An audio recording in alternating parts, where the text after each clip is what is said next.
What is up, friends and fellow anti-netters out there? This is Scott Shepard here. What you're about to watch today is a dialogue, a discourse between myself and Sascha Fast. Sascha Fast owns and runs um, Zettelkasten.de. This is one of the top resources for the Zettelkasten method, as he calls it.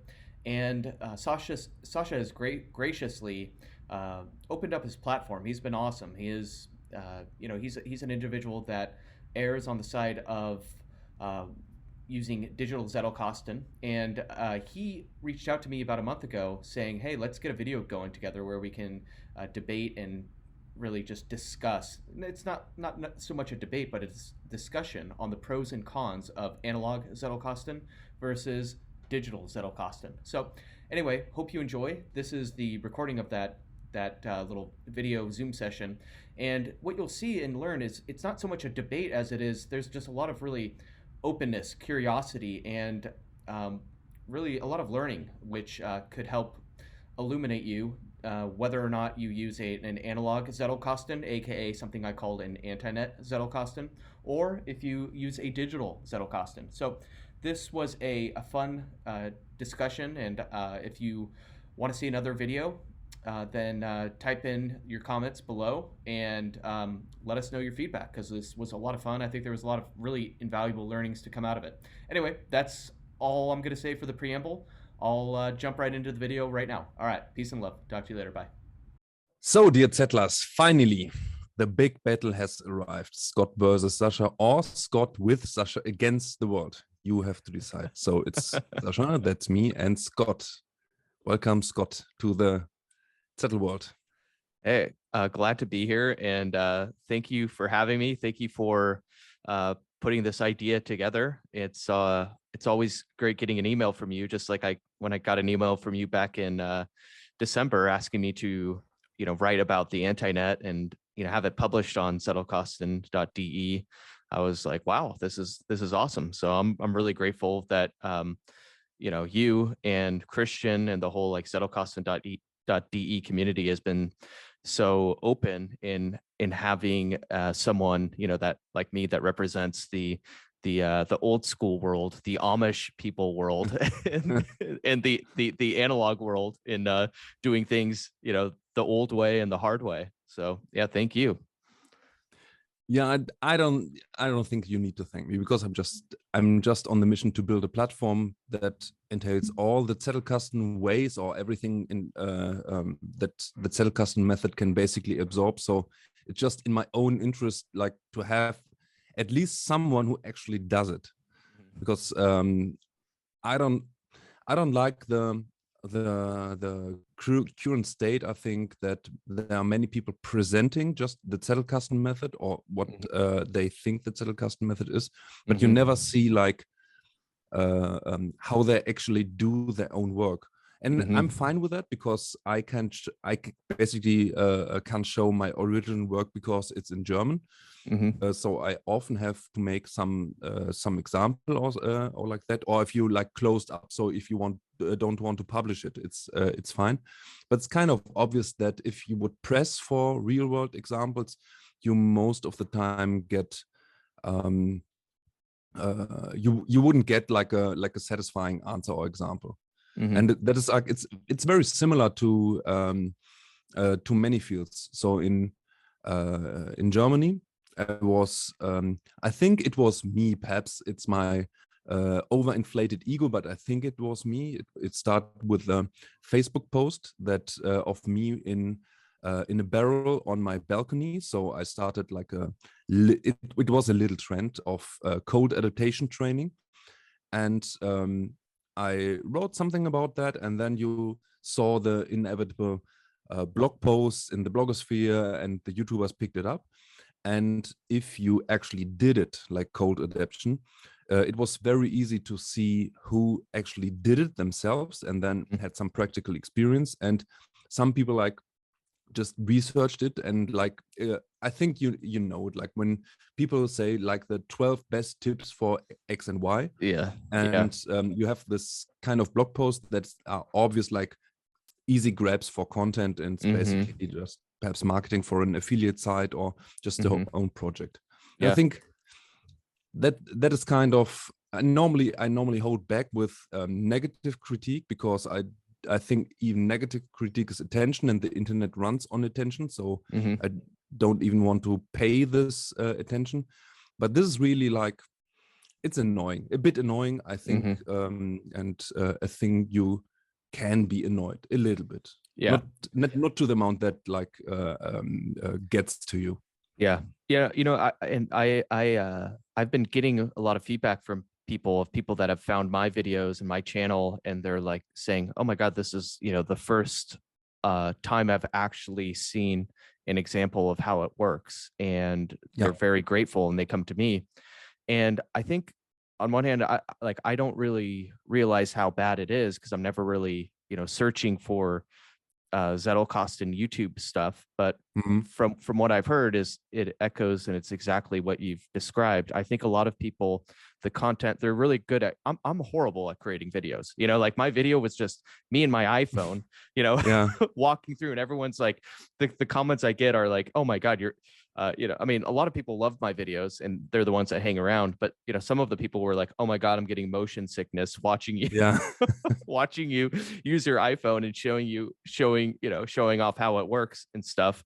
But a lot of people have really appreciated it, because I'm actually walking through my own live examples of how to actually, you know, work with a Zettelkasten. And I think what a lot of other people have done is they're really great at creating videos, right? And then they stumbled upon the whole idea of Zettelkasten, usually from like how to read smart notes. And what they end up doing is basically just regurgitating what is in how to take smart notes, which is, you know, what I call the Arenzian terms of like fleeting notes and literature notes and permanent notes. And they kind of just create like really flashy videos explaining it. And then inevitably they end up shifting right over to Obsidian, and then just showing off, you know, Obsidian features. And like, that's like the extent of the videos. And it's like, wait, well, you know, actually show me how to actually use it. Show me the substance. And yeah, I think you've done a great job on that as well. Like, I've seen your videos of, you know, critiquing notes and going through it, and you showing off, you know, you using the archive, and that's been awesome, and I think really valuable for the community as well. Yeah, I think, yeah, that is what it was my reason why I wrote you the email, because it's just like I saw someone who is opinionated and like sticks to his guns, and just does what he does. And I really don't mind the occasional snarkiness or side comment against anyone. It's not like what it's not what like I'm doing in public. In private, I'm a very confrontational or adversary guy by temperament, but I just like filter it through my politeness filter. But I really don't mind it. So it's like, it's if you're like really standing behind what you are doing, then it is a bit inevitable, like being a bit annoyed when you think something is not genuine, and then you point it out, and this is like the side product. Yeah.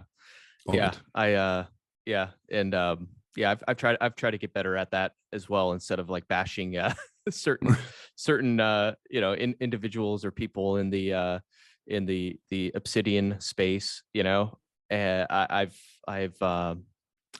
restrained myself, and you know, I mean, like, it's funny is I actually have grown to appreciate it, and I appreciate the diversity in the community too, even in like, you know, the Zettelkasten.de forums. You know, like, I'm not on a mission to convert, you know, the entire world to analog or something. You know, like, I actually think different people have different mediums in which they think more proficiently and they think better. You know, like, for instance, the founder of, I used to be in the cryptocurrency space, and that's my last company, was a cryptocurrency.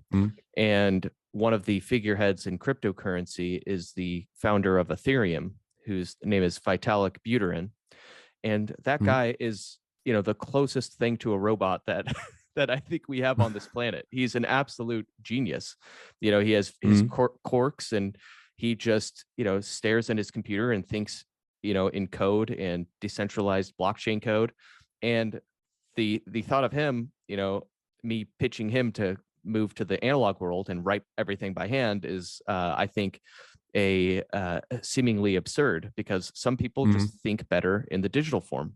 I myself, I know from my own experiences, A/B testing both platforms. I have a ton of digital notes, and it was kind of a hard for me to switch to analog because I had like 1,000 notes sitting there, right? And I'm like, oh God, like, should I just, scorch it all? And I was facing the sunk cost fallacy, and I'm like, but then I tested, as soon as I tested analog, and for 15 years, the analog writing by hand form has worked better for me. As soon as I, started writing by hand again, I'm like, oh God, this just feels right. I know for me, I've tested both, and I think better, and I slow my mind down when I write by hand.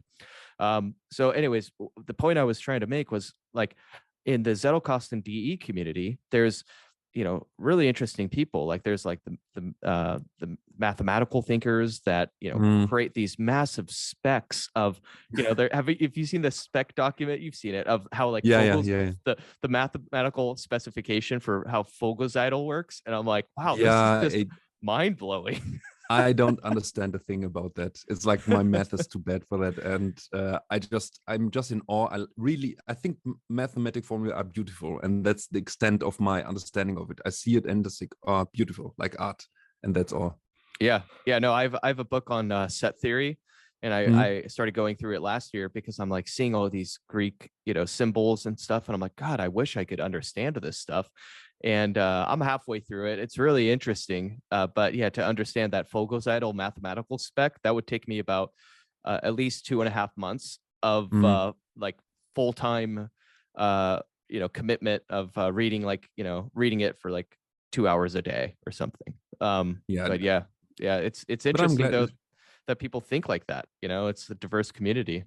So I think that comes with the openness. So I made it a point, so because I'm also moderating the forum, I make it a point that it's like sometimes sometimes I'm pretty like harsh on when I see some bullshitting, and but most of the time it's like I'm just result open, so to say. I just want to have the arguments there, and then if the arguments are there and properly presented, then I don't care about the results.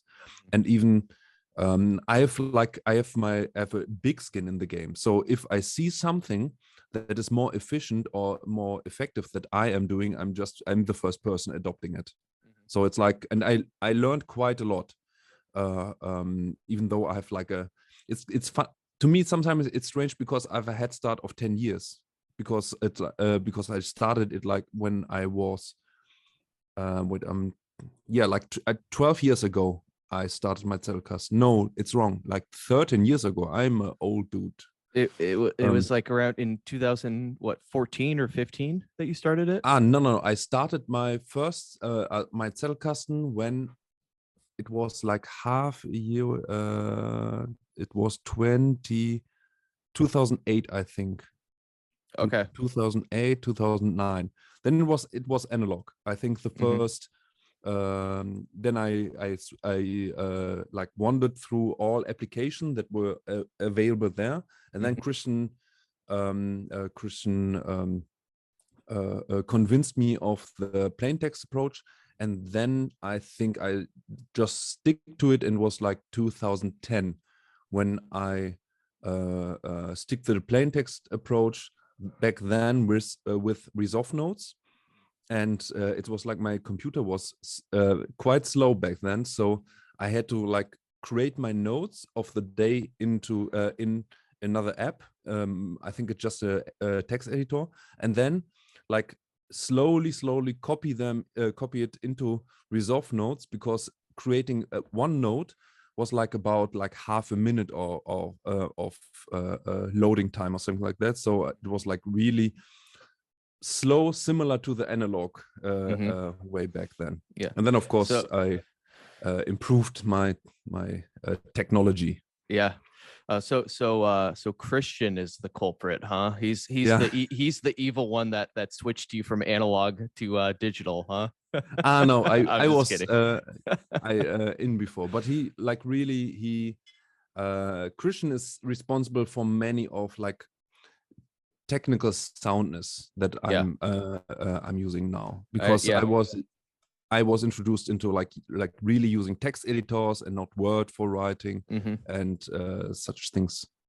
Yeah. Yeah. You guys are a great team. Christian is awesome and brilliant, you know, with his technical skills. And Yeah, yeah, that's yeah. one of the things you know, I feel like everyone talks about either Obsidian or Notion, and I've tried out the archive, and it's great. It's a snappy tool. I think it's one of the better, I would say it's seriously one of the, it doesn't get talked about enough, in my opinion. It's awesome Yeah, for a Zettelkasten. of course, when I'm hearing that someone uses Obsidian, or I see how like unfamous the archive is, of course my heart is bleeding. But I think the culprit is that now we are at a stage like quite similar to text editors. So in the beginning it was like very difficult, like back then when we had Star Writer, which George R. Martin still uses. Oh yeah, And that's right. Yeah. and such apps. So it was like hard to even get a feature. And then the technology or the hardware was fast enough, and then we had a phase of feature bloat. And then we had like Word, and to me, writing in Words like or opening a Word document is like going into a cockpit or something like that. You have all the buttons and all the technical things, Yeah. and it's like it feels It's awful. like similar to overwhelming with options. Yeah. And I think it's not like that the options are there, but something about the design is that the options like really try to grab your attention. And then I don't know the history of distraction-free editors, but then it was like a movement, and I remember that I think the IA writer like really pushed the movement and made it popular, because then it was like a going back. It was back to paper, but now just on your screen. And that's really my number one criteria for a writing app. So it should feel exactly like an empty paper, and exactly. all the other stuff should go in the background. And then it's like you have a paper, and then you have your tools around it, but you can just focus on the paper instead of the tools pushing into your attention. Yeah. And the archive, so last point, the archive is just is designed with this in mind, to be honest. I know. It's like it should be as distraction free as possible. And that means like really being conservative about adding features.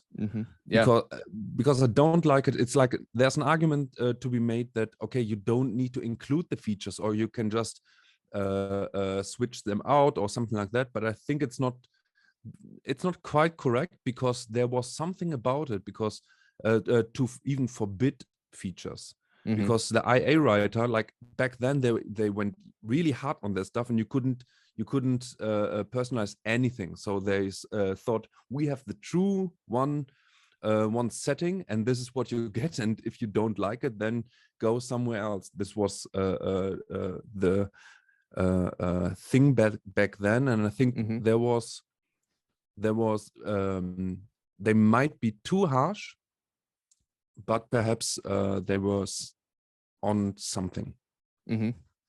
Yeah, I remember the back then when they shifted to the distraction-free text editors. The one that really struck me that was amazing with the distraction-free editor was this one called Writer, OMM Writer. Yeah, remember that one? It was just like, it's like you're staring at this like empty Zen like field, and you're writing away, and you can hear your little typing. Oh God, I love that. Yeah, and yeah, I mean, it's funny, it's because with Word, I've had to I'm working with a copy editor now for my book, and she's loves using Word, and I think Word does have like a really good track changes features and editing features, but I've written the book in Ulysses, which is like a great, I love it. It's like a writing app for the Mac, and it's just very light on features. It's very snappy and quick, and so I've now had to like start writing in Word again. I'm like, oh God, this is awful. It's freezing. You're like, yeah. Mm. But yeah, man. Yeah, and I think that the main point is like, I really like, I don't think yeah, the archive gets as much attention as it ought to, but I think Obsidian has done a really good job of being light and snappy, but the one of the issues with Obsidian is when it forces one to start majoring in the minor, like Mhm. it has so many plugins and features that it almost distracts you from actually the process of thinking and creating and developing your own knowledge and developing your own notes. It's like when you first get it, like the boilerplate version is very simple. Like on the left hand panel or left hand side, there's very few plugins and features enabled, and then you start going down the rabbit hole and you learn all of the hotkeys and like the keyboard shortcuts, templates, and it's like before you know it, you've got like 15 plugins, community plugins, and Mhm. it turns into like, man, I found myself on weekends. This is like a year ago when I was using Obsidian, like edit, because they have a DOM, like a document object manager or a view, whatever that acronym stands for, where it acts Mhm. almost like a browser where you can view the code and customize the layout, Mhm. the color, everything, man. And I spent just so much time making it beautiful, making it perfect for me. And Mhm. then I got pulled down the rabbit hole of the community plugins and stuff, and I'm like, oh, this is great. But then it was like every few weeks would pass and I'm refactoring my notes. I am adding new schemes for adding metadata at the very, very top of everything. And before and then you know then I went back to then at around that time I started reading Sankey Ahrens's book, how to take Mhm. smart notes. And he has like a very, I would say, rough guide of how to actually build out the analog version. And I Mhm. had been using and creating writing on note cards using an analog version since 2006. Like when I was in college, when I was like in my junior year of college, I remember I'm like, man, I'm learning so many good pieces of content and knowledge. And I'm like, I just it made me feel sad that all of this amazing stuff that I was learning was locked inside individual notebooks. Like I had an Mhm. individual notebook for every single class, and I'm like, I'm never going to like go through it. Like, and so I started creating and using note cards, and this is in like Mhm. 2006. And but then after probably, I don't know, 5, 10, maybe 10 years of doing this, I was left with, I used to, organize them by subject, and I never numbered them at all. Mhm. And so it wasn't but I'm like, oh, so it was hard for me I had multiple shoe boxes, and I still have them back there, just filled and stacked and organized by rubber band. Like I would like rubber band them together and put them in like a Mhm. box, to organize them by like category or book. And then it wasn't until, but I just always loved writing by hand. And then, because I just, it slowed my mind down. I was able to like what I call neuro imprint ideas onto my mind that I was reading, Mhm. for my books. Like I would read a book on Python and programming and then just write it down by hand. But I ran into the limitations of being able to find anything. And it wasn't until like Sankey Ahrens is, teaching me how to number every single note card, that, and me actually practicing it, that I was like, oh my God, like this is everything I've been missing and wanting. And yeah, so anyways, that's kind of that's a little bit of a jumped around a little bit, but that's kind of my origin story of Mhm. starting with analog, and then in 2008 2010, like I went to Evernote, and then I went to, I've gone through the whole digital experience. And then you know so I went from analog to like Evernote, and then back to analog, and then using commonplace books, and then to Obsidian, and like getting sold into I bought into the marketing hype, when visiting the website of like, oh, build your own second brain. I was like, oh my God, Mhm. that sounds so cool.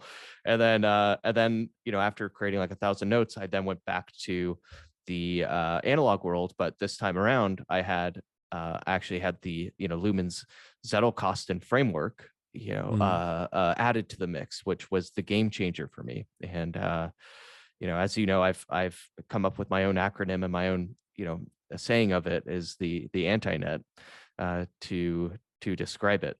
And yeah, it's funny because it's not just a note box. Like, I had a note box, since 2006. It's a special type of note box. It's like the Luhmannian note box with the numeric alpha addresses and the tree-like structure and the index to help me look it up. So yeah, and that's where I've settled on, and that's where I am. So yeah, that's my origin story and background.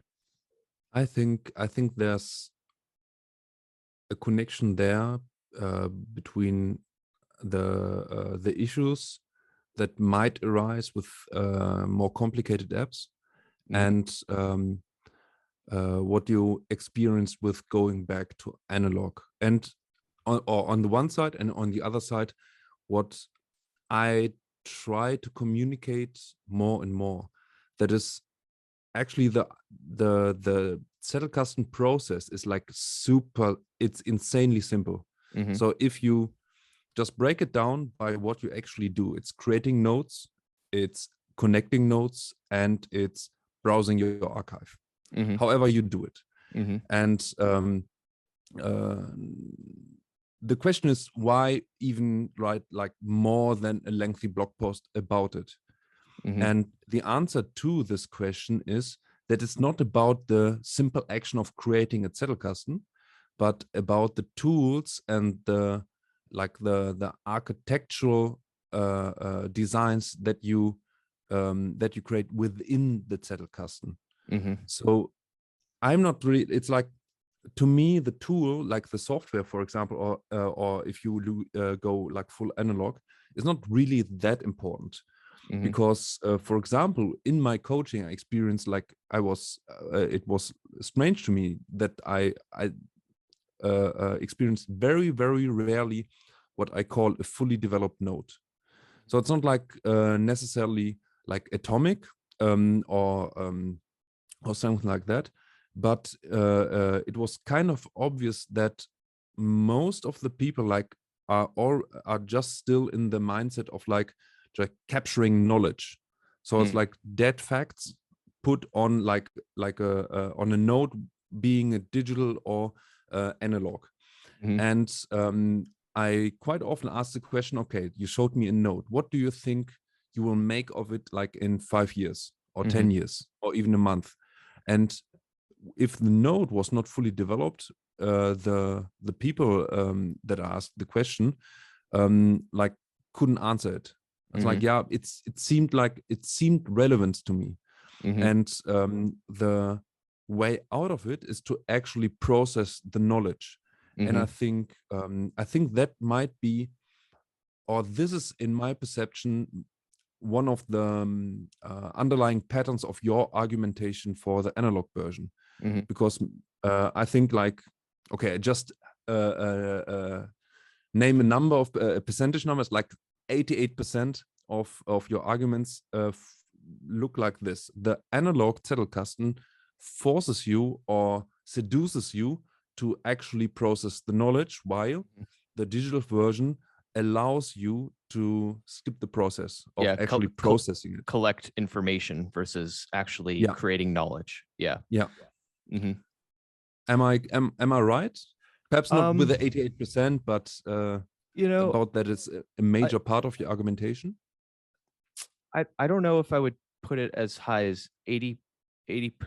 I would say so yeah, I guess what we're talking about here is, and what we agree on is, it's not about storing information. Information is basically just a human readable, human comprehensible form of data. It's just facts, right? It's like and so it's about like, storing information or facts, right? And I think it's easier to store information and collect a lot of information and facts in the digital world, because the easiest way to do that is just copy and paste, or oftentimes you don't even need to just copy and paste. There's like browser plugins like, Read It Later or Pocket, right? And that's, I think, what seems to be a lot of the practices of the second brain guy, Tiago Forte, is, his is all about collection. And it's like, I think it's hyper collection. It's like you're collecting way too much information without processing it. And I don't know, I've never stepped back to say that like 80% of what I talk about, or underlying 80% of what I do, is the writing by hand. Because you can certainly write by hand and write down facts, as well. And so, yeah, but what I do hold is that it's way harder to store a lot of facts in an analog Zettelkasten, because there's no copy paste. You actually have to write out the facts by hand. And as a result of that, I think there are more benefits over digital, in that you are writing down neuro imprinting, facts onto your mind that you can later recall more rapidly and stuff. And I think that's a benefit. I don't think it's it certainly is. Look, I have facts neuro imprinted in my mind from things that I've written down, like 5-10 years ago. I started doing that like a while back, and I'm like, all right, it is kind of a little bit beneficial to have a lot of these facts printed on your mind, and that's done through analog. For instance, it's like knowing the population sizes of countries and areas, and just like I know a bunch of random facts, like I would neuro imprint things in my mind of like, okay, well, the state of Texas has 25 million people in it, and there were other facts that I would come across in my reading, like facts, just facts. Even as bad, there would be like, I would come across something like, there's still slavery in this world, like in India especially, and there's 25 million slaves in this world, and I'm like, oh my god, I'll link that together. So I would write down, oh, there's 25 million slaves in this world, and 25 million is population of Texas. I'm like, people need to realize this, right? And then just knowing and being able to link that was kind of nice. But it's just like, if I collected all that information using digital, there's a very good chance that I would have never been able to make that connection, and there's like, I just know population figures. I know a lot of like revenue figures of companies to be able to size and certain things up. And that's, I think, sort of beneficial.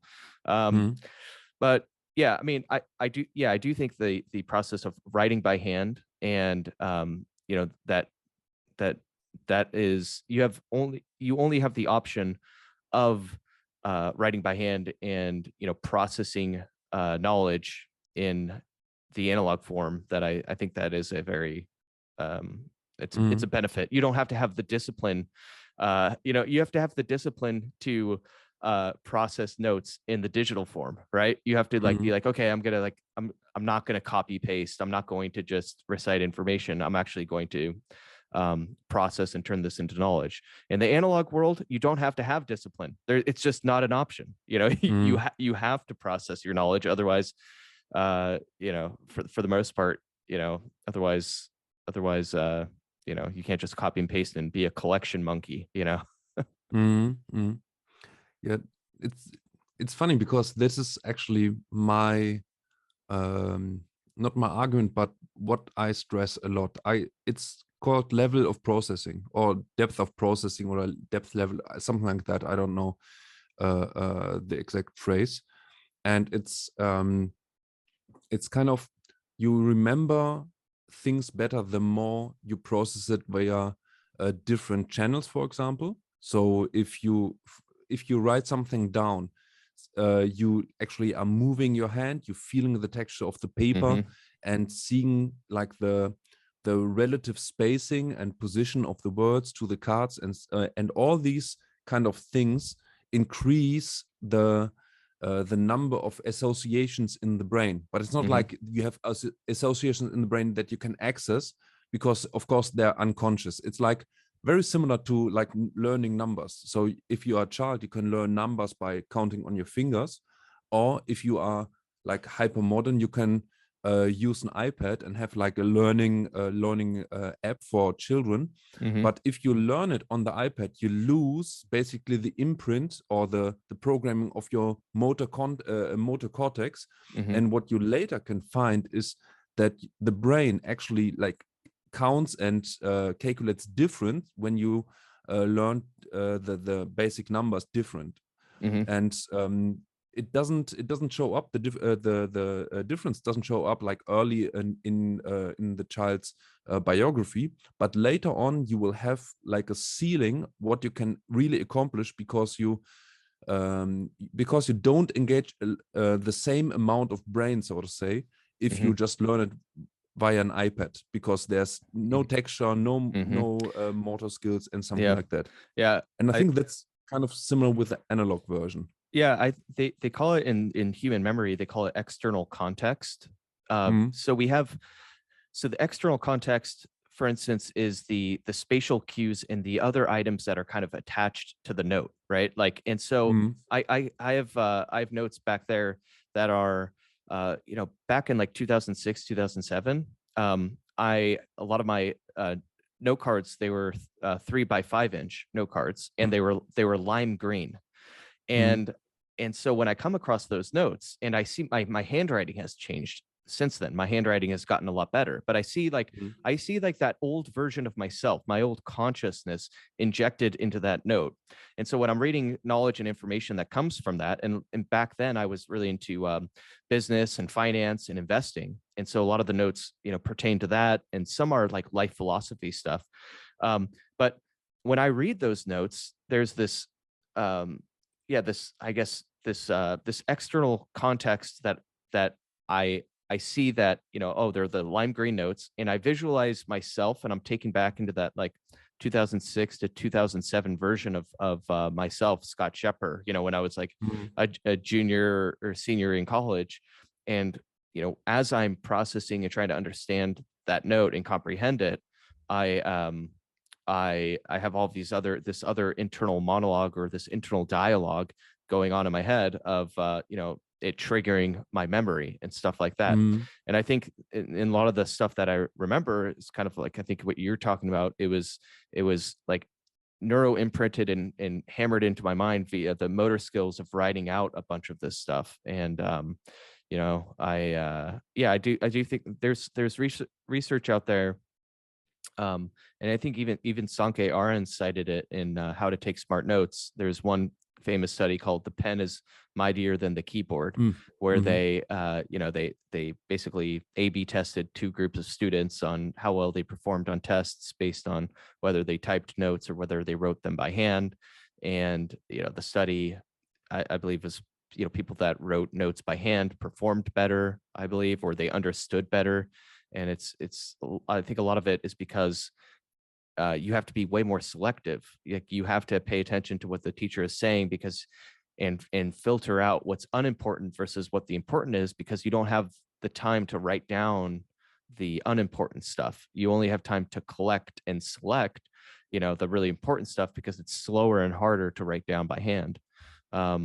And yeah, I think what you're but to your point though, is that then they've done more recent studies on okay, well, let's compare let's see what actually happens when you write down on a tablet, or like a Remarkable tablet, or like an iPad tablet. And there's actually been pretty good signs, or like results from just the act of writing on it, even on a tablet, that have had benefits.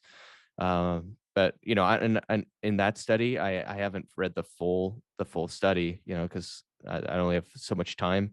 But I have perused the paper, read the abstract, and I'm like, oh, that's really interesting. So yeah, there seems to be something with connected, like the motor, the movement of your body and engaging more physical elements to stamping in knowledge and creating more metaphysical recall of knowledge. So yeah.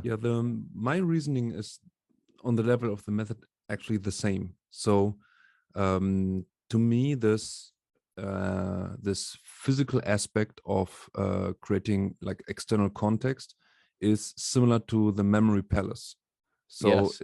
it's like you are creating like almost a haptic space which you can wander through, and therefore have something similar like the memories palace.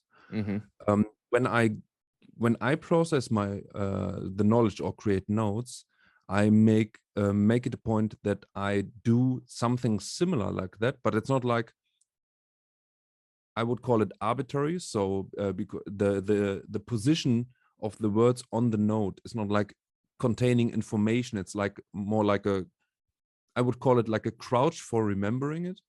And I try to create those access points in my brain to the knowledge by like finding not as many, but as many meaningful connections as possible.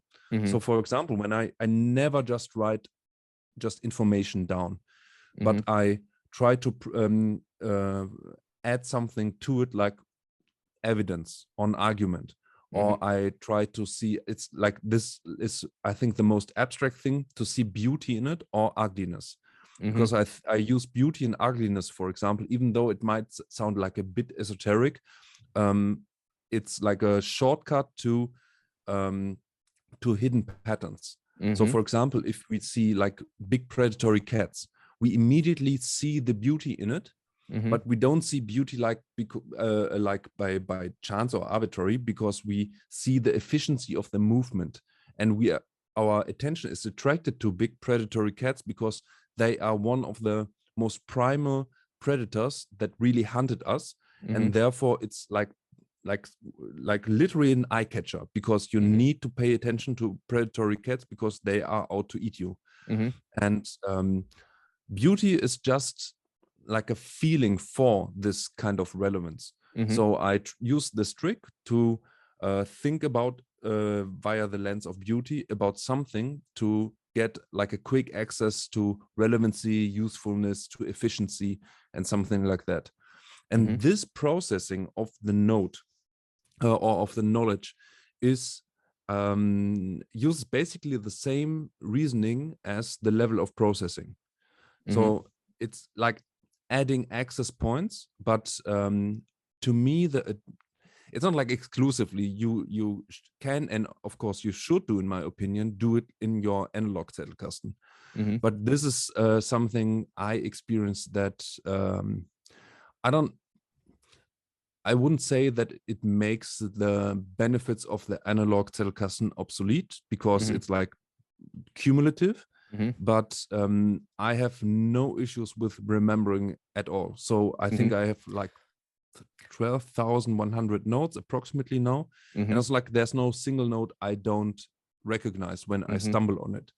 And it's not like because I'm Mr. Super Duper or have like this insane memory, but it's only because I follow a method that that brings me to creating a lot of connections and like really like reworking the material. It's like the same like rewriting. The more you rewrite stuff, the better you remember, but the rewriting should be in a certain manner. So if you just paraphrase it and like parroting like with slightly variations, the benefit is not that high in memory and not in understanding.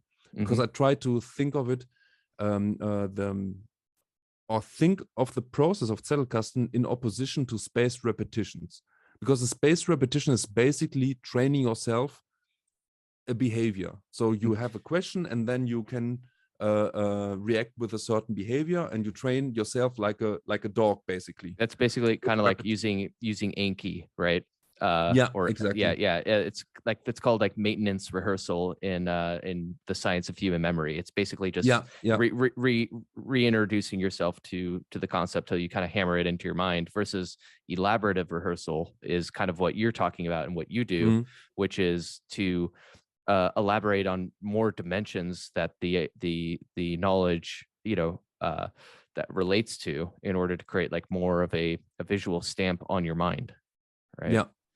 And to me, this is actually, I hit two birds with one stone. So because if you understand something and like really connect it to a lot of things and create meta patterns and so on and so forth, the repetition or the recall is just happening automatically, because you've taken the time to deliberately create a visual, almost like memory castle type of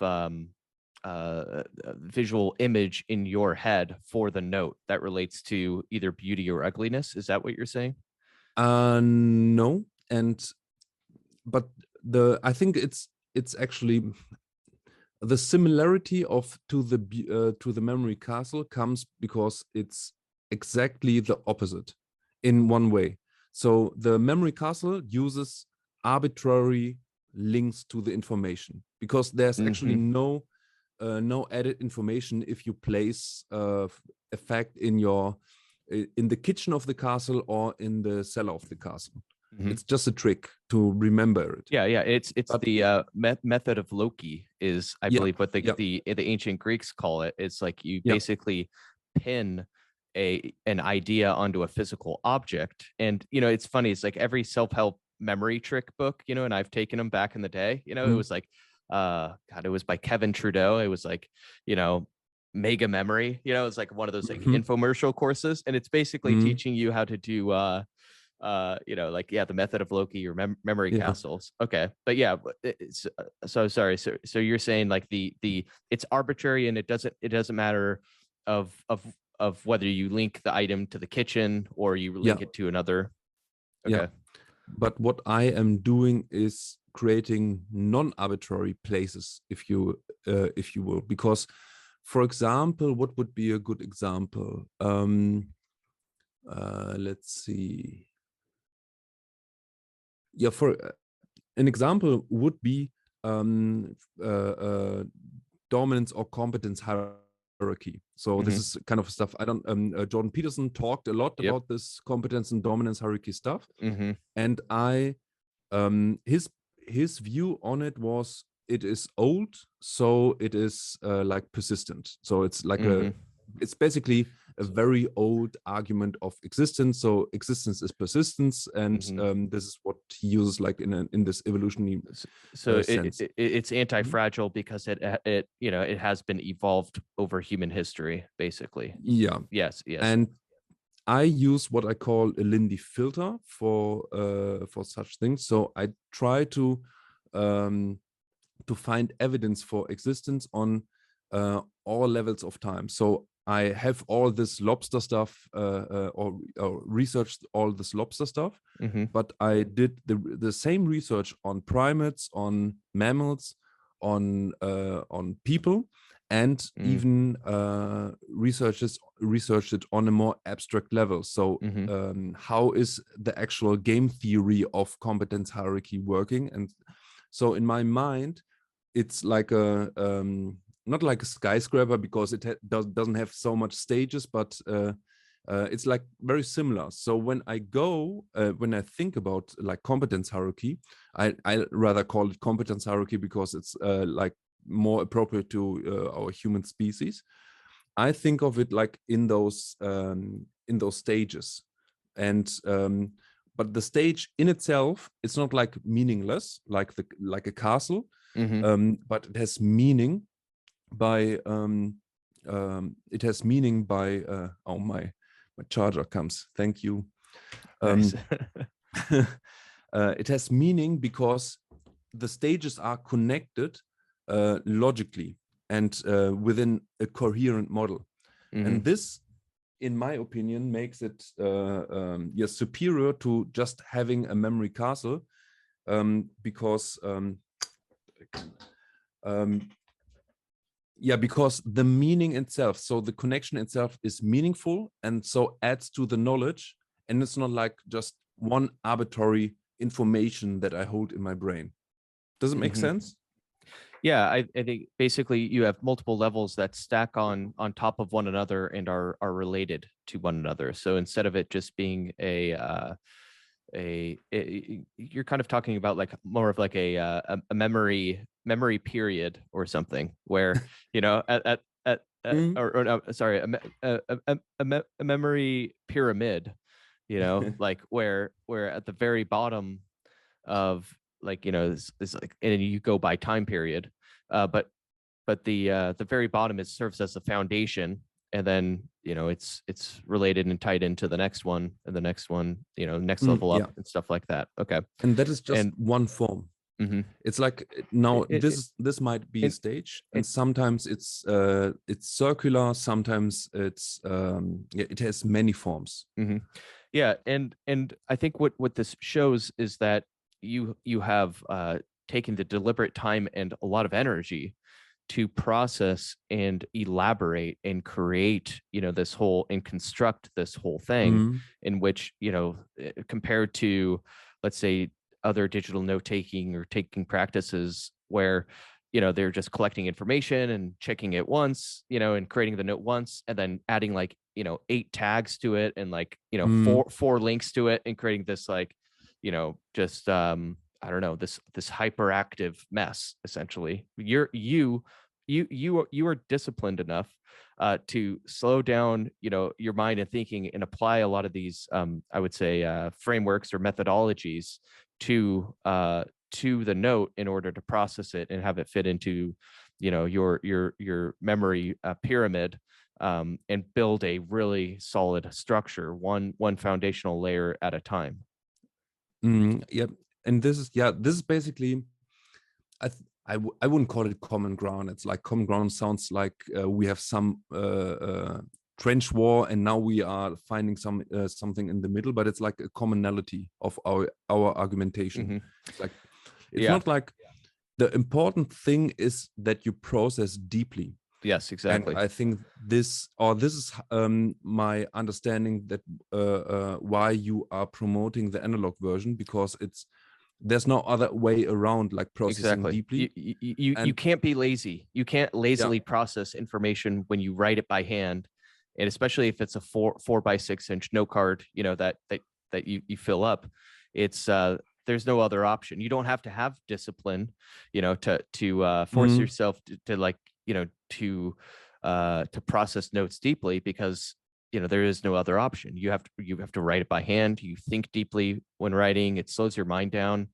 I think this Mm. is something Robert Caro, he's a great author, talked about. You know, and he's still he was in an interview, like you know, one of the anti-netters sent this to me on Twitter, Mm. basically, is you know, like he was in an interview and he was talking about his writing process, and yeah, he had a teacher back in the day, because he was like a newspaper writer, and so he would just bust out content by typing on a typewriter and just bust it out Mm. really fast. And one of his mentors and professors said, you know, you need you need to stop thinking by keyboard. You need to, you know, start thinking with your pen and paper. And to this Mm. day, his writing process is to write by hand everything, and Mm. then type what he wrote by hand, you know, into the onto the keyboard.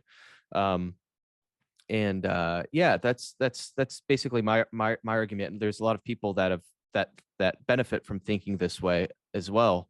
Is some people just don't have the, I would say, the discipline, or the they don't know, or they're not aware of a lot of the deep level processing methods that you've seemed to make a habit, is, you know, constructing your own like memory pyramid, and Mm. deeply processing notes in such a way. Whereas I think that some people like to, you know, deeply process notes by thinking by writing, having the pen disentangle your thoughts through, you know, the course of writing by hand.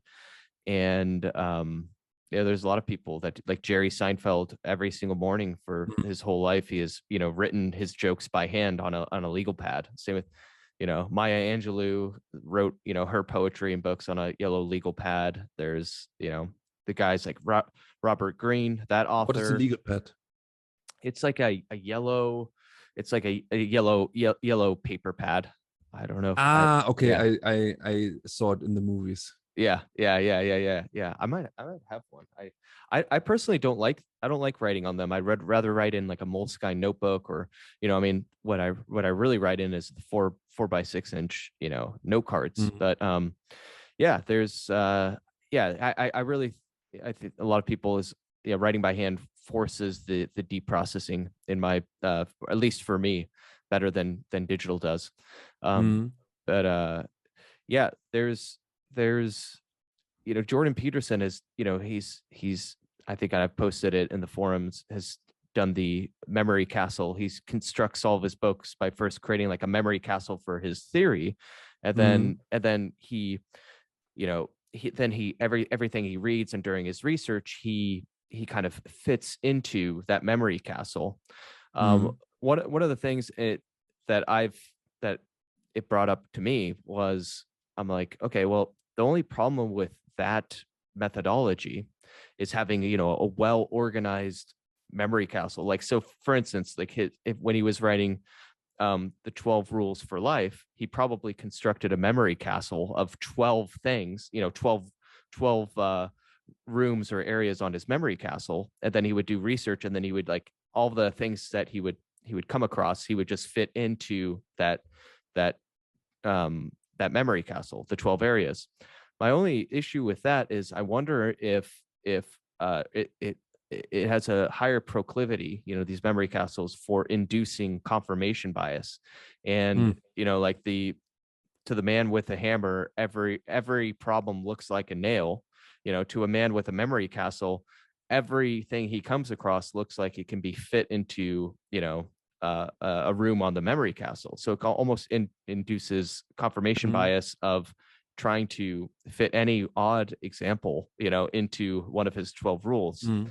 um and yeah, that's something that I think, and that's something I think that Luhmann's system and his Zettelkasten kind of uh, really did a good job of not falling prey into, is because his system was ordered chaos. It was essentially, this never ending and infinitely internally branching memory castle, right? That if you couldn't fit it into like a certain room, like one of the 12 rooms, it's like, that's fine, you create a new branch and have it evolve, and you've, like, instead of having a 12 rooms on your, or 12 areas on your memory castle, Luhmann had 1200 different ways to pin information on his tree of knowledge.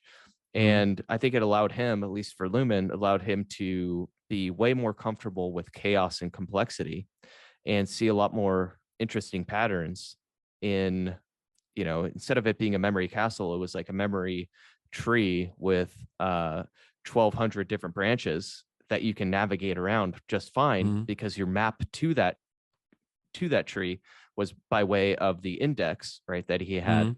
and the key term index, which also allows him to, like, stamp on ideas into his mind, by writing out the index, key terms, right, and thinking things certain ways.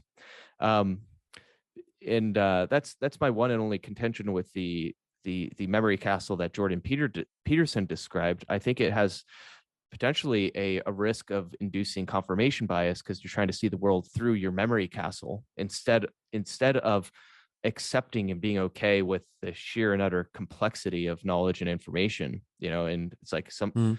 and uh yeah, and it's funny, is, I don't know if you heard this, but Johann Schmidt was talking about um uh Luhmann, and in this podcast, and it's on YouTube. It's called, like, the Undisciplined. It's funny name for a channel, but the channel is called Undisciplined, I believe, or Mm. Undisciplined Philosophy. It's a pretty cool podcast, and they talk a lot about, like, systems theory and sociology and Mm. stuff. But he had one interview with Johann Schmidt talking about Luhmann and the Zettelkasten, and one of the people that Luhmann debated was I think Jürgen Habermas. I don't know if Hmm. that's I think yeah, and that they had like a famous debate in the late 70s about Yeah, yeah. sociology, and Habermas came from like the Frankfurt school of I think sociology Hmm. his ideas and conventions were very kind of I would call like maybe more based on like very clear categories and like like a memory castle. Hmm. And whereas Luhmann was like like just he was almost like uh, a deep intellectual complex almost his theories were like abstract and seemingly absurd sounding. They were Hmm. very paradoxical and really funny, and they're very very complex, right? And uh someone asked Luhmann whether he thought Jürgen Habermas used a Zettelkasten, and Luhmann said, for his theoretical works, I think a simple system based on topic organization Hmm. would do just fine. It's like because his theories and theoretical or Habermas's theories were so simplistic and based on like maybe a I wouldn't say simple areas. simplistic. I would Hmm. rather say like mechanical or static.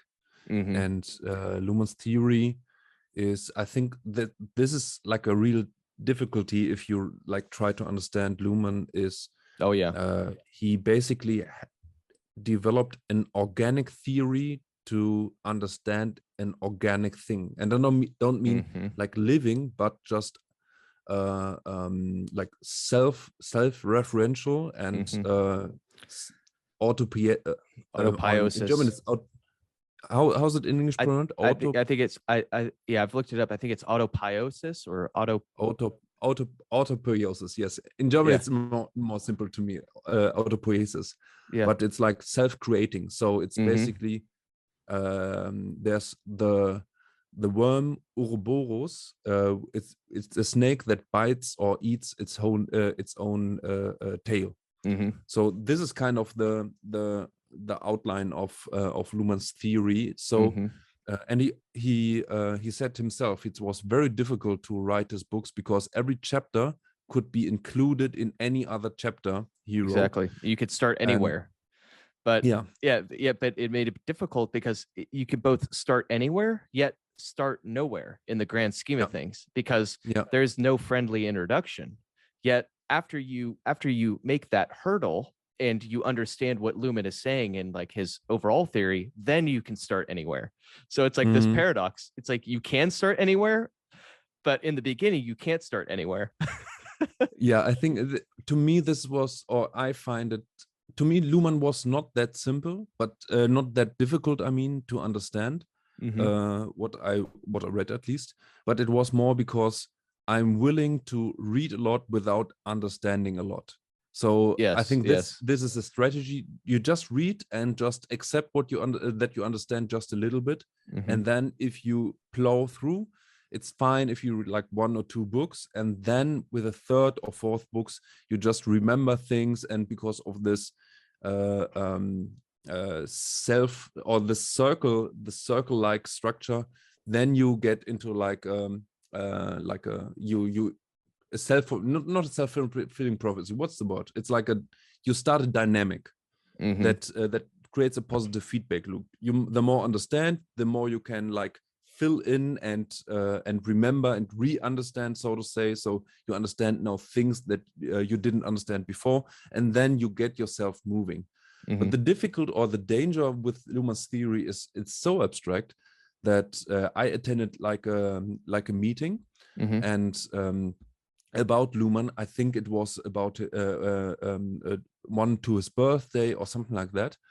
And then I listened for like 90 minutes, and he was like, I don't name anyone, but it was like it was a high level Luhmann expert, but not Hmm. Sönke Ahrens. And I basically sat there for 90 minutes and I really didn't understand anything. Hmm. And then I thought about that in the pause, and then it struck me I didn't understand anything because I was too stupid. I didn't understand anything because there wasn't anything that could be understood. Hmm. And then I tested my hypothesis and asked some other listeners, and many try to like pretend that there was something to be understood in the beginning of our conversation. And when I pressed a little bit and I have like the opportunity of being very disagreeable and have like very little politeness, like after a couple of minutes they all broke down and said, no, it was I didn't understand anything. But I think they were too polite and like bought into the game of university too much to admit that there even wasn't anything to understand. And that's the danger of Luhmann's theory, in my opinion. Yeah. So have you read The Radical Luhmann yet, that book? No.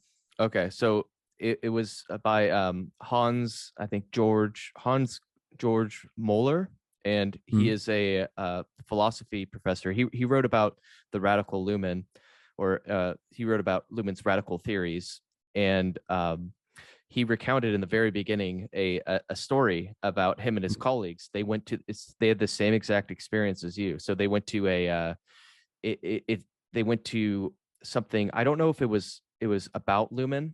I think it might have been. It was talking about Luhmann's theories or something.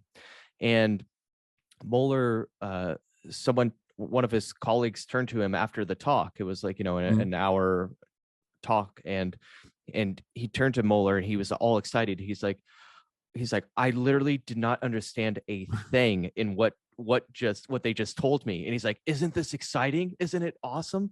So it's almost seen as this this badge or this certification that you are really, really smart and you've done great work if you've abstracted something so much that no one can understand, what you are saying or thinking. And I think that is a tendency. I don't think it's the most helpful one.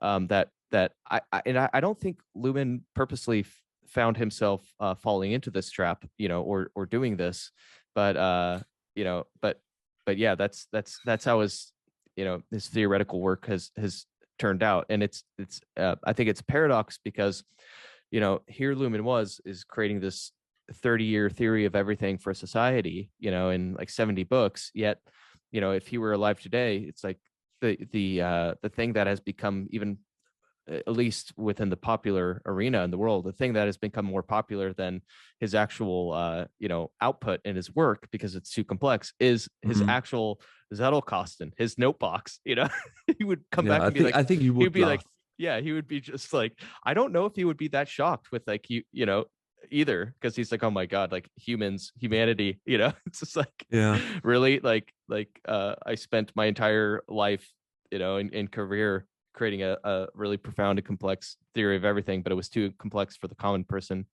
to really engage with. But yeah, the thing is, though, is that my point is that a lot of people are, they come across the Zettelkasten, and especially like the analog one, and they're like, wait, then they try to read Luhmann's work and they're like, wait a minute, like, I don't want to sound like Luhmann, and they may have the fear that if they adopt like the Zettelkasten, that all of their work is going to be very pedantic, confusing, abstract, highbrow, like people aren't going to understand them. And that was actually at the time, that was like the intellectual, it was almost like a badge of honor to be more complex and confusing. And like Luhmann had no incentive. That was almost like the German, I think, this is what at least Moeller said, is the German academic sociological climate at the time was to write in such a way that Luhmann wrote. It's still like that. Really? At least like 10 years ago when I was in university, it was still like that.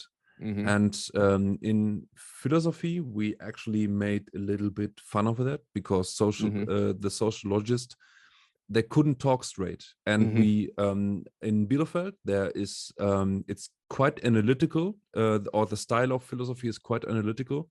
So it's very stressed to be very clear, up to the point of like writing or talking boring, to make it as understandable as possible.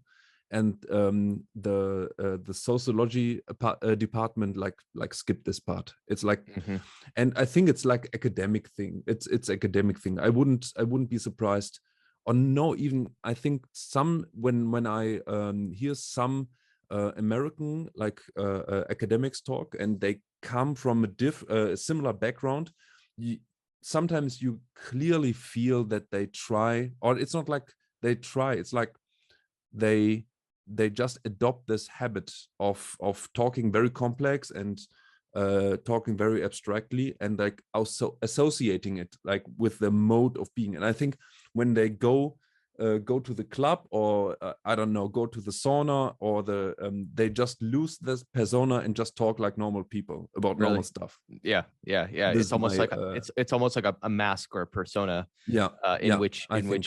yeah, people feel like sociologists or academics feel like they can keep their job, and you Yeah, know, yeah. by talking in that way. Yeah. So, but Um, how do we find back to the topic of Zettelkasten I now? know. Yeah. So yeah, that's what I was gonna say. Is I think the main point in all of this is is kind of what I just touched upon, is that, you know, that the fear that someone will start writing books as complex, and it's one person called it soporific, which is like Mm. sleep inducing. Um, that the fear that your work will start to turn into that from adopting a Zettelkasten, especially an analog one, I think is an unfounded fear. I think that was more the had to do with the academic climate that Luhmann was in. But yeah, let's try to get back to our analog and digital. Mm. Should we try to try to follow that that template Mm. that I Mm. outlined in the email of you know, I wrote down like just a, you know, a few bullet points, quick words, you know, to go down that. But I think it was like we each take a turn going through those three areas. Mm. And yeah, why don't we do that? Yeah. So start. I need to make it by memory because I switched computers and have it on digital. Okay. So I have Yeah. my notes, but it's fine. I remember them. Okay. Cool. Do you want to go first? I don't know. Go you first, so I Okay, can cool. associate something. Yeah, cool. All right. So digital, the first, so yeah, so I'll just preface the viewers. I'm sure they loved our little meandering trail into Yeah. sociology land and Lumen land. It's that's probably a separate podcast or show. But yeah, what Sasha and I talked about is kind of coming up with a structure for like digital and versus analog, you know, or yeah, and the comparison of them. And I suggested that the following structure. So we would each take turns, and we would say, you know, what we like about digital, and what we think digital is doing a good job at, what we like about analog, what analog's doing a good job at. And for me, I would say what I want to see more of out of digital. And for Sasha, he would end his and what he would like to see more out of analog, or basically the you know the issues or questions that still remain unanswered about analog.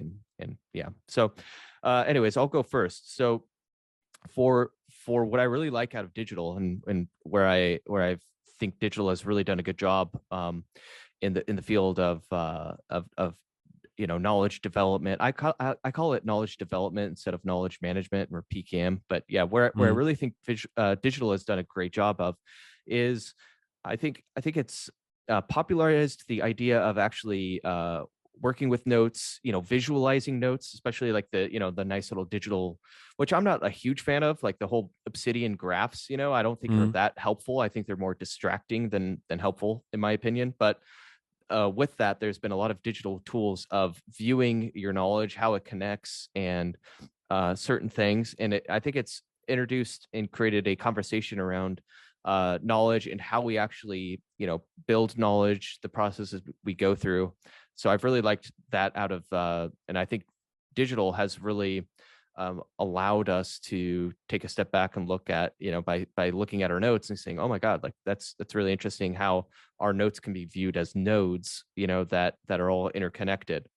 Um, I also think that I really like how all the digital tools that have come out have really popularized this almost fringe area. You know, like it was the concept of looking at note taking. I think was a very small fringe area. Like, you know, there's historians that look at how scholars used their notes, like Anne Blair is one, and she has a book called Too Much to Know, where she like surveyed a lot of the history of note takers back in the day, like in how Francis Bacon took his notes and all of that stuff. But it was very small niche. Now with like PKM and this digital stuff and Zettelkasten and even Obsidian, they've kind of like repopularized and made the idea of thinking about note taking really more popular again. And so I think that's something that's awesome that digital has brought to the forefront. And I really I think the best thing is it's about like digital note taking is it has brought together like a great community of people that are committed to knowledge and learning, right? Like the Zettelkasten.de community, and even the Zettelkasten Reddit forum. These are all people that are committed to growth, learning, and knowledge. It's awesome. Like, and there's a lot of really interesting ways of growing and reading better and capturing knowledge better and extracting knowledge better from books, thanks to this community and thanks to like digital note taking and all of the popularization that has come out of it. Like I my last company and like what I did previous to this was in the cryptocurrency realm, and it's a completely different type of audience in the cryptocurrency.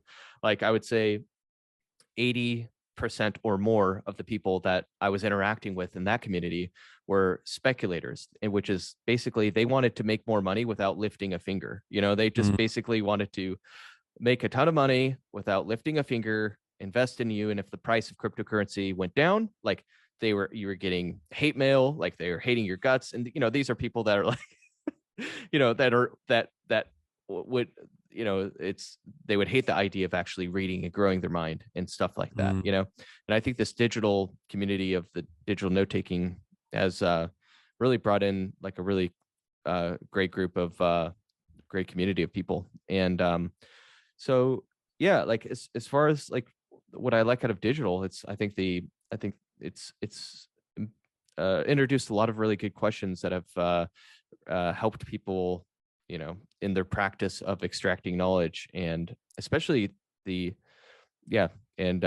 so that's what I like out of like what's come out of digital. And as far as because I mean, like, especially with what you've created, Zettelkasten.de, there's a chance I would not have even heard of Zettelkasten had it not been for you and Christian and what you guys have created. And that has been kind of the missing link for me out of my shortcomings in my own analog system, so it's been amazing, and interacting with a community of diverse people. So analog, what I like about analog, and the thing, the first thing on my list is the ghost in the box factor and the collaborative communication partner, and this is something that, my biggest gripe is like when you search Zettelkasten online or even in YouTube, like, all you come across is like this regurgitation of Esanke Arhans's, fleeting notes and permanent notes and literature notes, and you don't really understand like what it is. And it's like, and then you're just taken into this a tutorial of Obsidian and using wiki links and tags and all this stuff, right? And I'm like, and you have to do a lot of digging to find out what Luhmann how he actually thought about it and thought about his Zettelkasten. And the title of his paper that he wrote on the Zettelkasten is Communicating with Note Boxes, right? Communication is the foundation of the starting point of how he actually explained it. And he talked about it as if it was a communication partner. He also talked about it as if it was his alter ego that he was interacting with while he would write papers. And in his own notes on his Zettelkasten, he refers to it as like a ghost in a box or a specter in a box. It's like an incommunicable experience, and of working with his whole. It's almost like his consciousness is essentially locked into that box because he sees his own handwriting, his own thoughts, and his own personality, that has been injected into the notes over time.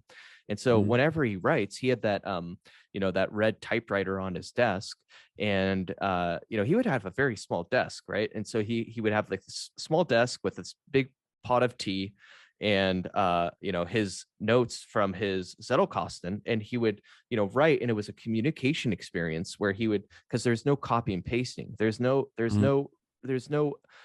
grabbing and copying your notes from your digital note file and putting it in and then trying to rewrite around that. No, like you had to grab your notes, like on your desk, and look down at it and write and rewrite and re-understand that voice that wrote it, and it's almost like this ghost in this box, this communication partner aspect of that. And so that is something that is, I think, a lot of people miss, or they don't see, they're not even aware of. They search Zettelkasten and they're just presented with song, like fleeting notes and literature notes and Obsidian tutorial stuff. So that's one thing I think. Oh, let me shortly interject. I think there's a good reason for that. In my experience, it has a similar pattern to what Henry Ford did to the automobile industry. So before him, it was basically like a few people built one car at a time, and he basically broke up the process. So you had like, I don't know how many, but like dozen people, and each individual had just one motion to do. And the industrialization, specialization, right? Yeah. And the result was that each individual didn't know anything, and all the knowledge was in the process. And my suspicion is that the promise of the Zettelkasten, that the paper just write themselves, it's like a very prominent promise around the Zettelkasten method, lead to the thinking that you basically reduce your the need for yourself, and all the intelligence, all the proficiency is put into a system, and you have something doing for you. And you treat yourself more like a worker on an assembly line, just being and having just a simple motion that you have to do, and then the end product will be very complex and very sophisticated, because the intelligence is embedded in the process. And when you think about that, it's very natural that people try to figure out how the assembly line works, because this is where all the money is. So, and I think if you use Sönke Arendt's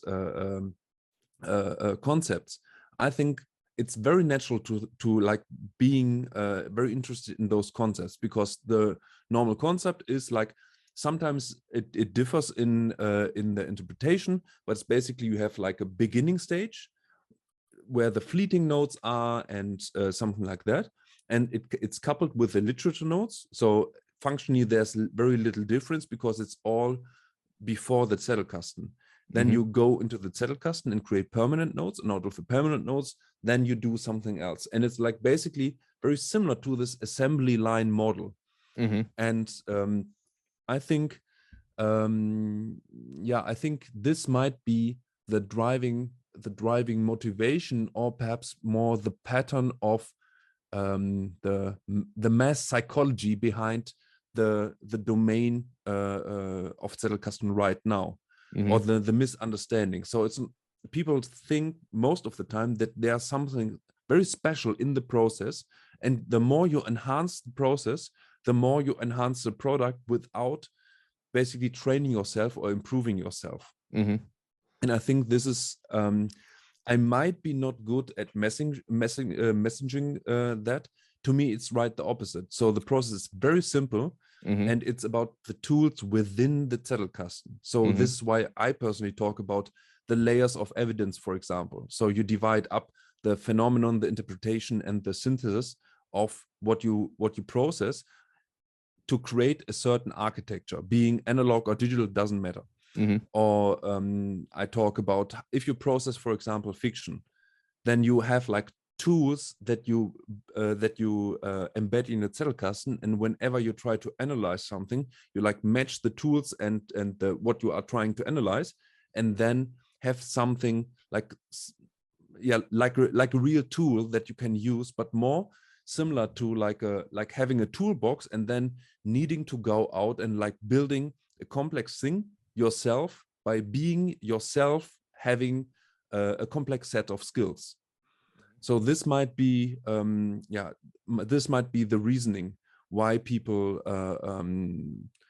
think a lot about the tool. So for example, the software and all the plugins and features and so on, and think or believe that the power or complexity of the tool is tied to the sophistication of the end product they are striving for, being it knowledge, a publication, or a habit change, or something like that.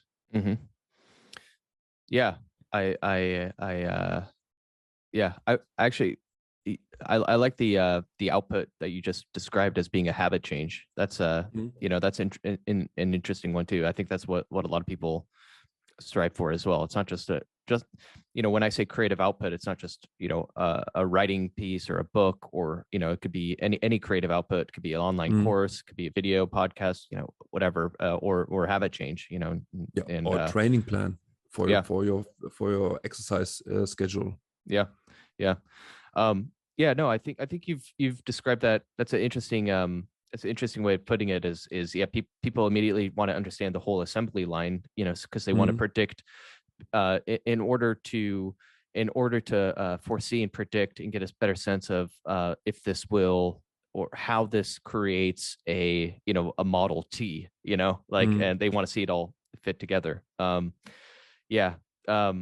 Yeah, why don't I keep going down? I've got yeah, the other one, I think we've already touched upon it. The other thing I like, you know, around about the analog, of course, is the writing by hand. I think it slows the mind down and the serenity, and it really just forces that. There's you know, you have a fantastic method, you know, that you've trained and learned yourself for elaborative rehearsal, right? By taking yourself through a series of practices or steps or processes, you know, like, you know, to build your own memory pyramid, and to research, you know, across different time periods to find examples. You know, one of my favorite elaborative rehearsal practices is, you know, the process of inverting, you know, like trying to find a counterexample for every single idea, you know. That is something that takes so much mind energy, you know, to do. Is like, you know, if you try to make a point, try to make the exact opposite point. I think that's a practice that people ought to do more often. Is, you know, especially like, you know, I'm a big proponent of you know, I'm a big fan of the exploration experience of working with an analog Zettelkasten versus search. You know, a lot of people are like, I can never go to the analog medium because there's no full text search. And I'm saying like, actually, you know, invert that idea. You know, how is search actually bad or the worst thing, you know, for you actually developing knowledge, you know, and start exploring that question. Like inverting your own assumptions, I think it's a good thing to do. And we could talk more on that and that later, probably during your thing. We don't need to go down the search rabbit hole. We should talk about that, you know, at some point. No, we can go to any rabbit hole. Yeah. Let's set that. Let's open that browser tab aside. I want to kind of get through mine. I'm almost done. Is the other thing I like about analog, and this is, you know, how Luhmann read, was he would read, you know, his books, and he would have, I call them bib cards. They're the bibliography cards. You know, he on the front he would have the bibliography information, and then on the back he would have a very condensed short list that he would select things, you know, from his readings, and then have to be forced to actually take the time to write it down by hand and put the page number. And they're very brief and simple, you know. But I think what that creates, like, you have to be selective about what you read. Like, you know, for reading, like, I printed out a bunch of, they're down there on the floor, is I have printed out, you know, your Zettelkasten, you and Christian's Zettelkasten DE blog writings. I printed them out, you know, to physically go through them and write on like the bib card, you know, and it forces me, I can't read as rapidly, you know. It's like, I think a lot of how people read on online articles and stuff like that today is they're just, it's almost like this hyperactive collection mode of digital information. And, you know, I think it's that Herbert Simon, the Nobel Prize, he won a Nobel Prize, and I read this in a book a while back, but he said with the influx in the abundance of information, it means the dearth of another factor, and that is attention. You know, so with digital tools, you know, is and you're scanning online articles, you're, you know, just clicking the collect pocket button, and then, like, you know, collecting a ton of information, putting it in Evernote. This is not so much the digital Zettelkasten practice, you know, like you've induced a really good methodology, right? But, like, you know, the people that teach, you know, using Evernote to collect everything, I think it's actually a con rather than a pro. I think we need tools that confine us to having to be very selective about the books we choose to read, the material we choose to read, and what we select from the sources that we choose to read. You know, so that's another thing I like about analog is it forces you to select less sources of information and then process them more deliberately, slower, in a, you know, kind of deep work type of way. And yeah, then because you're forced to select less sources of information and extract less material from those very selective sources of information, right? It allows you, it's like a paradox occurs where you actually are able to use more material and process it, have more time to process that material, and then use it in your creative output. And yeah, so that concludes the things I like about analog. I'm trying to be brief and not list, you know, a bunch of other things, right? Okay, so for the things that I would like to see more of out of digital and out of digital note-taking apps and note-taking tools and digital Zettelkasten is I think the first thing is I would like to see people, instead of you know, going and watching Obsidian videos and tutorials and then jumping into trying to create and understand your own Zettelkasten, right? I think it would be beneficial for people to first start with building out their own analog Zettelkasten, even for, like, you know, 2 or 3 weeks, and do it the Luhmann way, you know, do it like the way of using a bib card, you know, and going, you know, reading a book, using a bib card to write down brief observation notes, which are just like, you know, maybe 1 to 4 words, right, for each page, and then turning the bib card observation notes into an actual main card, and then, you know, evolving and adding numeric alpha addresses to the main card.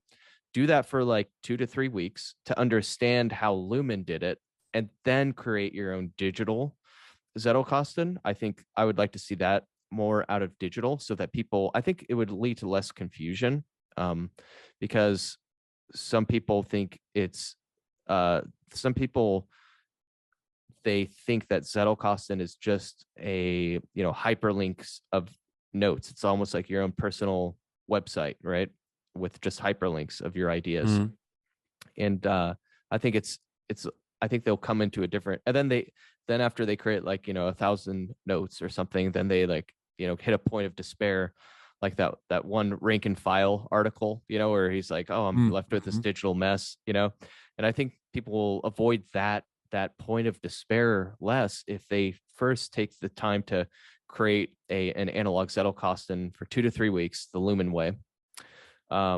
Yeah, so that's one thing I think I would like to see more of out of digital, or explore. And the second thing I'd like to see more out of digital is, I think it'd be fun to experiment and see more digital Zettelkastens that have the properties of the analog Zettelkasten. So there was, like, I don't know how I got on this, but I got on this, like, beta tester, you know, list for this new note-taking app that was coming out, or that's probably still coming out. And it was pretty cool. It was like a mix between, like, Obsidian and Trello. Like, you had, like, little cards and stuff like that. And so, you know, I hopped on and did, like, you know, the beta tester customer feedback thing, you know, because he wanted to just introduce the product to me and have me give feedback. And my feedback was, I'm like, okay, first delete the search box, and second, you know, delete the ability to edit notes. only allow people to append notes. And then, third is I want you to like add a character limit to your notes, kind of like Twitter. And I want it to be like only like, the character limit of like a 4x6 inch card, right? And then I want you to delete the functionality of copy and pasting. And then I want you to delete, and that was like really, that was it. It's because I wanted to delete the search to force people to use the index. And, he was really cool and awesome, but he was like, yeah, I think we're going to go in a different direction. It's like, but what I would really like to see is like try to see people create, like create these digital note-taking apps, and inverting their commonly held beliefs that search is super beneficial. And I think it'd be interesting to see how people build their own knowledge by creating manual indexes. And I think there's a huge value to being forced to create your own key term index. Like I'm forced to create my own key term index because there's no safety net. There's if a concept is truly important, then I have to actually invest the time and energy to creating a key term for it, which is beneficial because it means that the key terms that I have, the things that I can find, are only the very, very important things, So, I think what that will introduce is very odd and unconventional personalities and structures in your notes, which will give it more personality for it to become your alter ego, or, which Luhmann referred to his as just weird structures. So, yeah, that is it for me. That's my my three areas. So yeah. Then I will do it in reverse. So we'll start with analog and go to the digital. But I see I'm looking like a ghost. I will first make some light. Yeah. Oh, cool. So you see perhaps a little bit of my face. It was. So. It's. What time is it there? Is it like 9? 9 p.m. Okay. Yeah. It's like slowly getting darker and darker. Yeah. So to me, the analog system or the analog Zettelkasten does one of the most important things that it does right is iteration. Because I think with this automation craze, there comes a loss of iteration. So when you have an analog system, you have first the reading process, or like actually like reading it. Then the next step would be, in your version, for example, you would write the note on your bib card, and then you have the next iteration of writing the actual note for the Zettelkasten, the Zettel, and the next iteration would be finding a place, creating or giving it a number, and so you have like several steps of processing, and it forces you to have several steps of processing. The other thing is the on-the-ground view, because you have no higher level view. You can't like have like seeing all your cards, so you have to like read your cards. And I don't think it's I think the benefit of it is that you pressure load your working memory. This is how I think the new ideas emerge, and this is how you have the feeling of the Zettelkasten giving you new things, because your brain is basically like a pattern searching machine. So even our perception is like that. So I don't see the computer or the thing on my desk and like having consciously see a computer or construct my environment. And this is how optical illusions work. So the optical illusions just hijack the pattern seeking mechanism of your perception, and then you can't help it. You see the people growing bigger and smaller, and you can't overthink it, you can't overwrite it, no matter what. And if you look at your Zettelkasten, or let's say you look at your Zettelkasten, you basically load information in your brain, and you have the more information, or there's a level of information pressure in your brain that forces your brain to see patterns in it.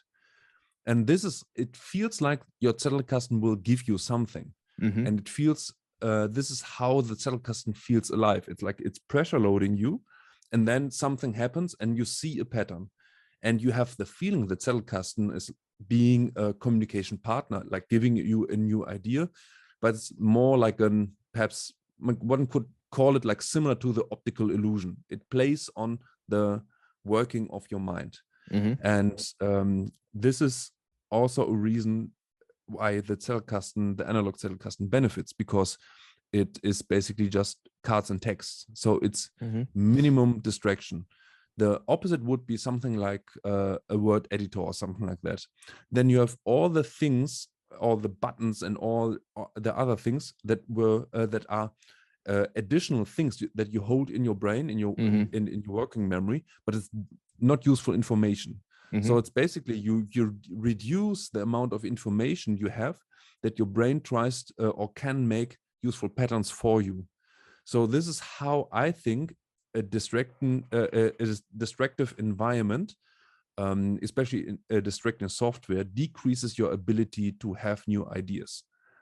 Just by reducing the quality of information, so to say, or diluting it, by having information that is only necessary to see a button or to orientate yourself on the display, or in my case now, because my girlfriend is freshly moved in and my flat looks like a trash bin. I have it's an untidy desk I have, and so I see a lot of things that I don't need to see, and I have a lot of information or perceptions in my brain that just dilute the quality of information and therefore my creativity at the point.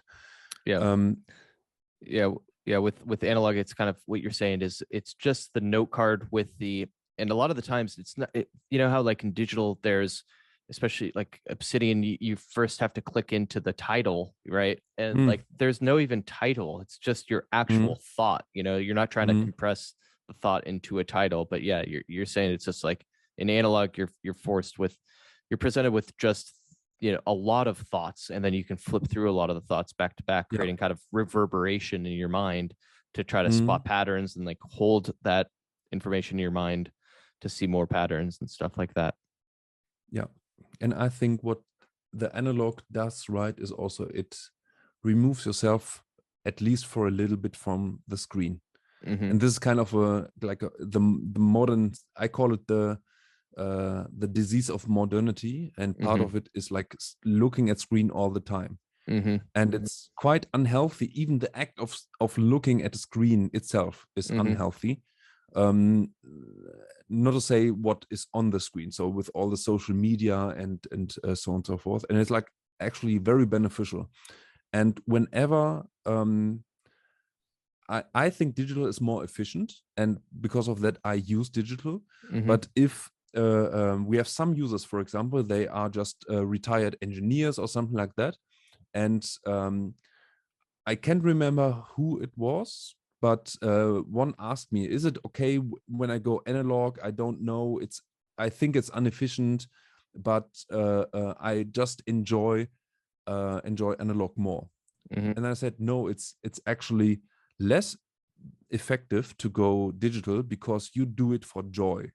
And if joy is a factor, and the joy of working with your Zettelkasten, then analog is the more effective way, because you're doing it for that purpose, and effectiveness can only be measured in relation to what you're actually trying to do. And so imagine it would be very bad for him to have like a hyper efficient system, digital system, but being not effective for his actual goals, like having joy in the knowledge work and just having the slow development of knowledge. But these are my main points for that count for the analog version. So the iteration, so it's like multiple steps of actually processing. So it forces you like to reformulate. It forces you to actually write it down. Okay, it doesn't force you to write it down in your own words, because you just also can just copy the quote. But you actually at least have to like write it down by hand and not copy and paste. Yeah. And the other thing is the on the ground view. The third thing is something that is partly or I could name in the third category of question is drawing, and I don't see it a lot. I think I never saw, or did you find a card in Luhmann's Zettelkasten that contained drawing? I have not yet, no. But I do the Luhmann. practice. I think that's one of the biggest potential areas is I have a ton of drawings of diagrams that I've done in my own, but I have never seen, which is interesting. So I don't know if you know this. I talked to one of Luhmann's sons 2 days ago just to get more information and use it for my book and just to learn about Luhmann's practices and stuff like that. And one of Luhmann's sons he's an artist in Guatemala, an abstract painter and stuff. And Luhmann's wife, who passed away like pretty early on, she was like the artist in their family, and she was like a great artist and painter, and he was the intellectual. He only wrote. But they were is what his son said is they were like yin and yang. They like Luhmann was like the intellectual that was always reading, very bookish, and she was the artist. And so it's interesting, like, yeah, so he it's just not, it didn't fit his personality and who he was to draw. Probably I've never seen one he never drew anything as far as Johann Schmidt might know, but I don't think he ever did draw. Yeah, it's okay. Luhmann, of course, he did what he needed to do for himself, but I think if you go analog, you need to use drawing a lot. Yes, because even I, with my not even I make it a point, and now we go to the digital version. I make it a point to draw a lot. And you draw on an iPad or like a stylus, something? No, on paper. Okay.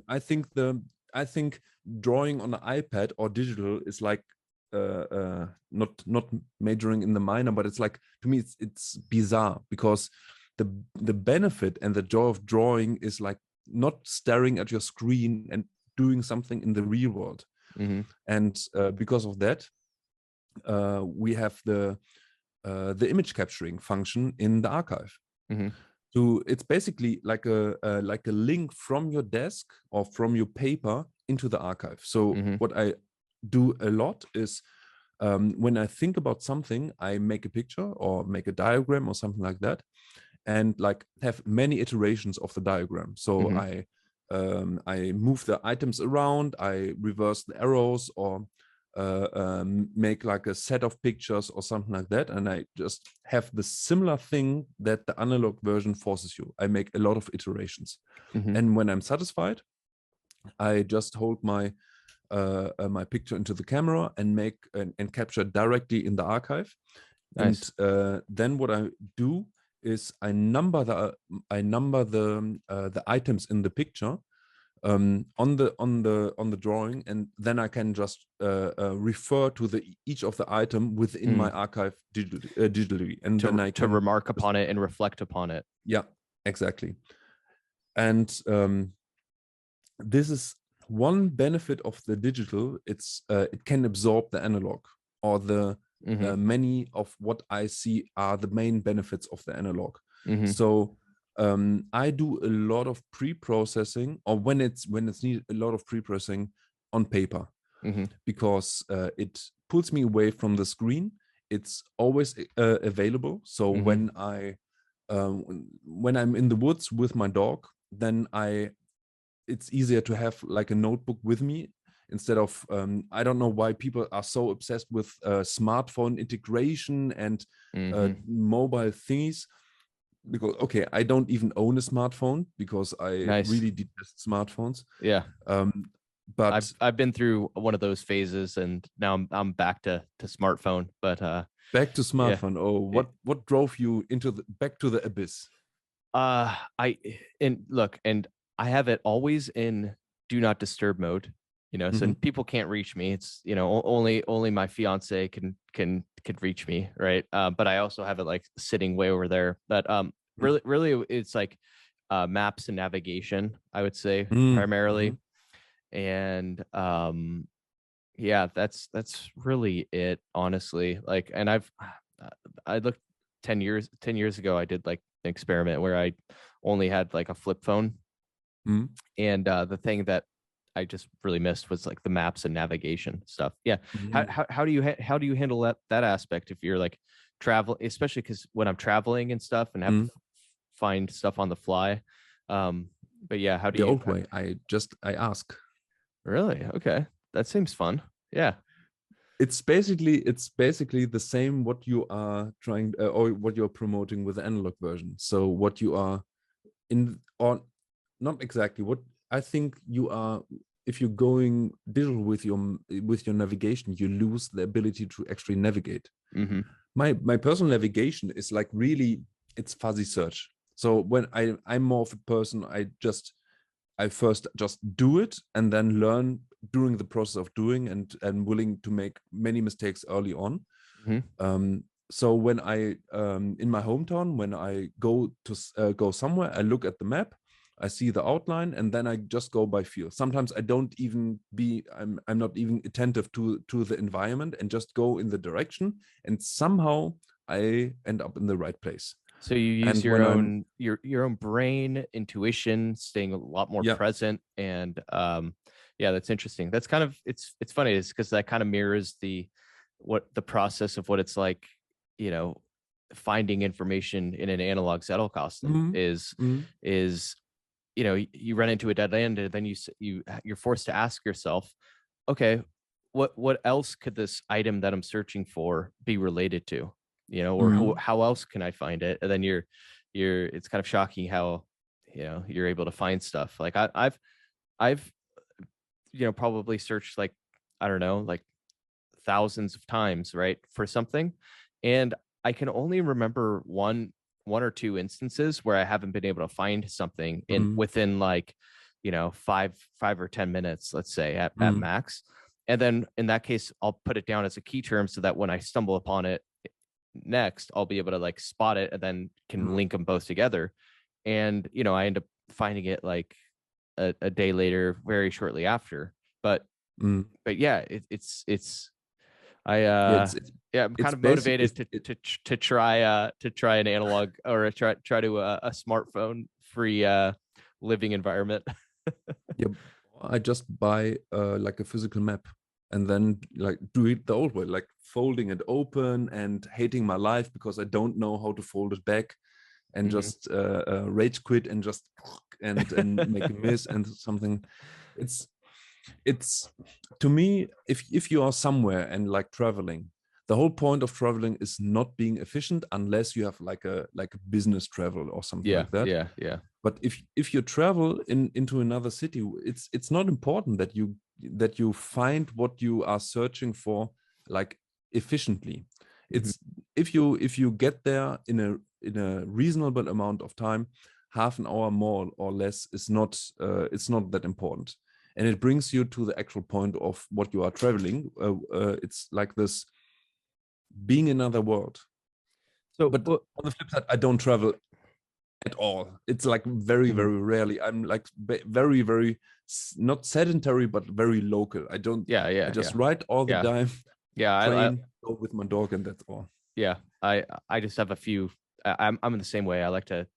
I'm a very introverted, habitual, you know, person, and Mm, but they're like, I've got, you know, this upcoming month I've got a wedding in Israel, you know, so I'm like gearing up for mm. that, you know, and I travel, but like, but one more question is, what do you do about Uber? Like, do you use Uber at all? Do you just call a cab, Uber or is not a thing in Germany because oh, our bureaucracy.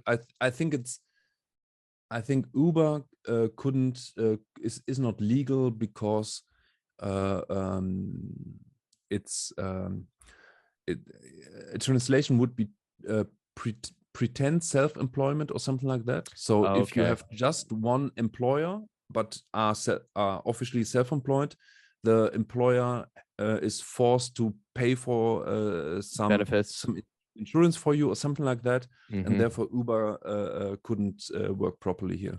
Interesting. Yeah. Okay. All right. But I don't order something on any smartphone. I prefer to call. When my girlfriend is ordering something, she uses the smartphone, or I would prefer to do it on the computer. It's like, to me, the smartphone is like a intruder into the life of the people, and it builds like habits. It's, to me, it's creepy because people pull it out of the pocket and try to stroke it with their thumb. It's not functionally. It's like if they're having a pet, but like a evil pet that controls your mind. This is how I think about smartphones. I know.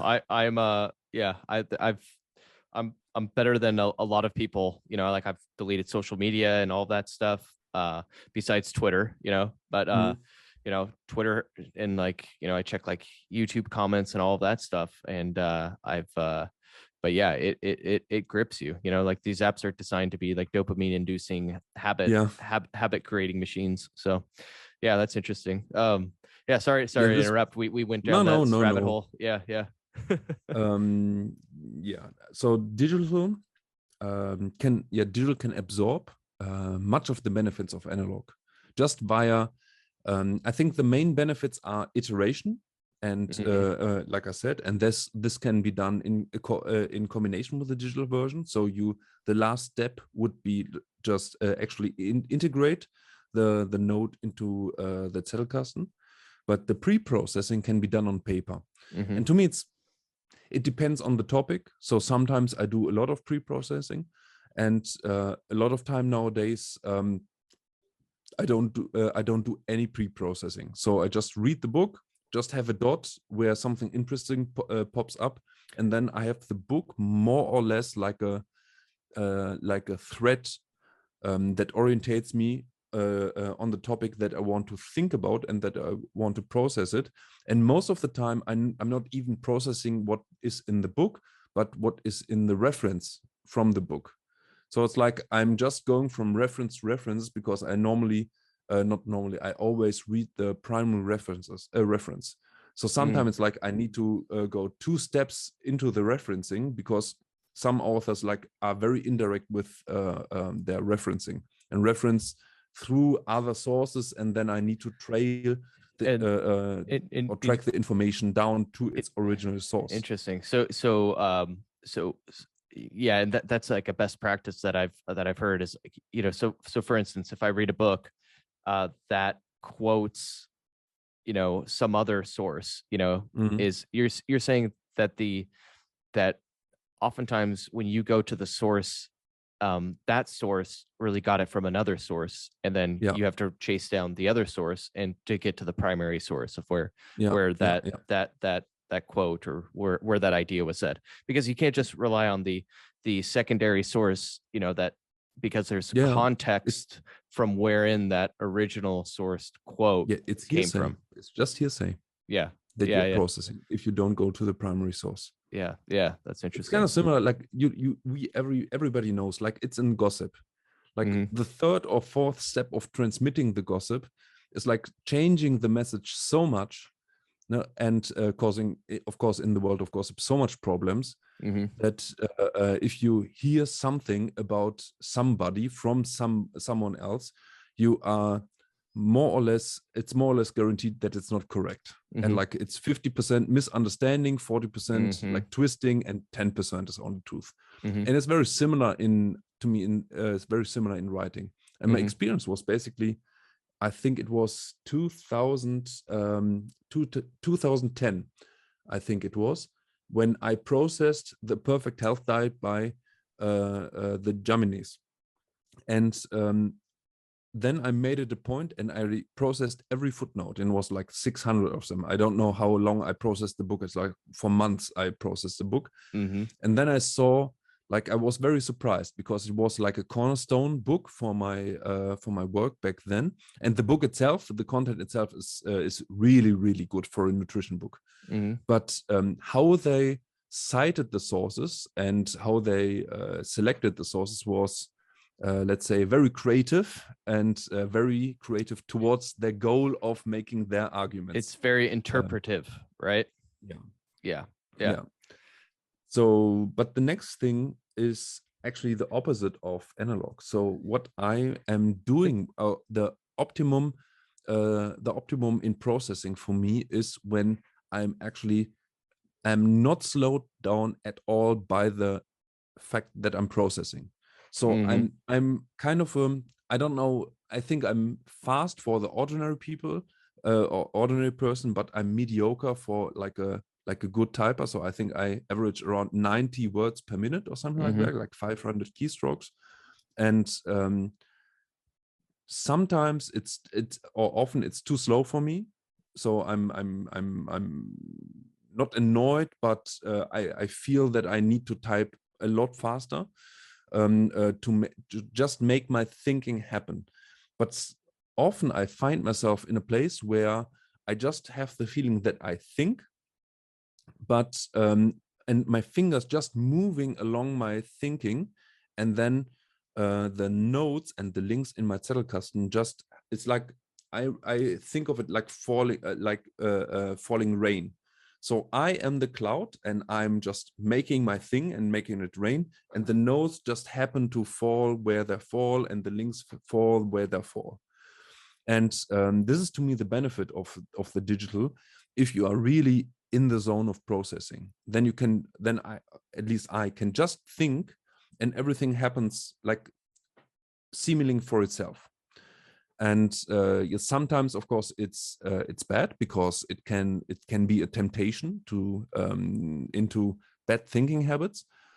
But to me, it's very similar, or my position is very similar to the position of the old Greeks, because when the first I think it was not a critique to the papyrus, or how is it in English? Papyrus, papyrus. You know what I mean? Papyrus. Like papyrus. Okay. Yeah. Papyrus. It was not directed toward the papyrus, but I think to the wax tables. Wax tablets. Yeah. Yeah. Yeah. And the critique was, it destroys your mind. Like similar, Yep. that I remember hearing that. It was like every new medium, like Socrates said that. Yeah. Let me show you something real quick. Yeah. Oh, you have one. I actually, after hearing that story, yeah, I bought one. This is a wax tablet, just to see like, oh, what would it be like, writing a note on this, like, hi. And how does it feel? You know what it's like?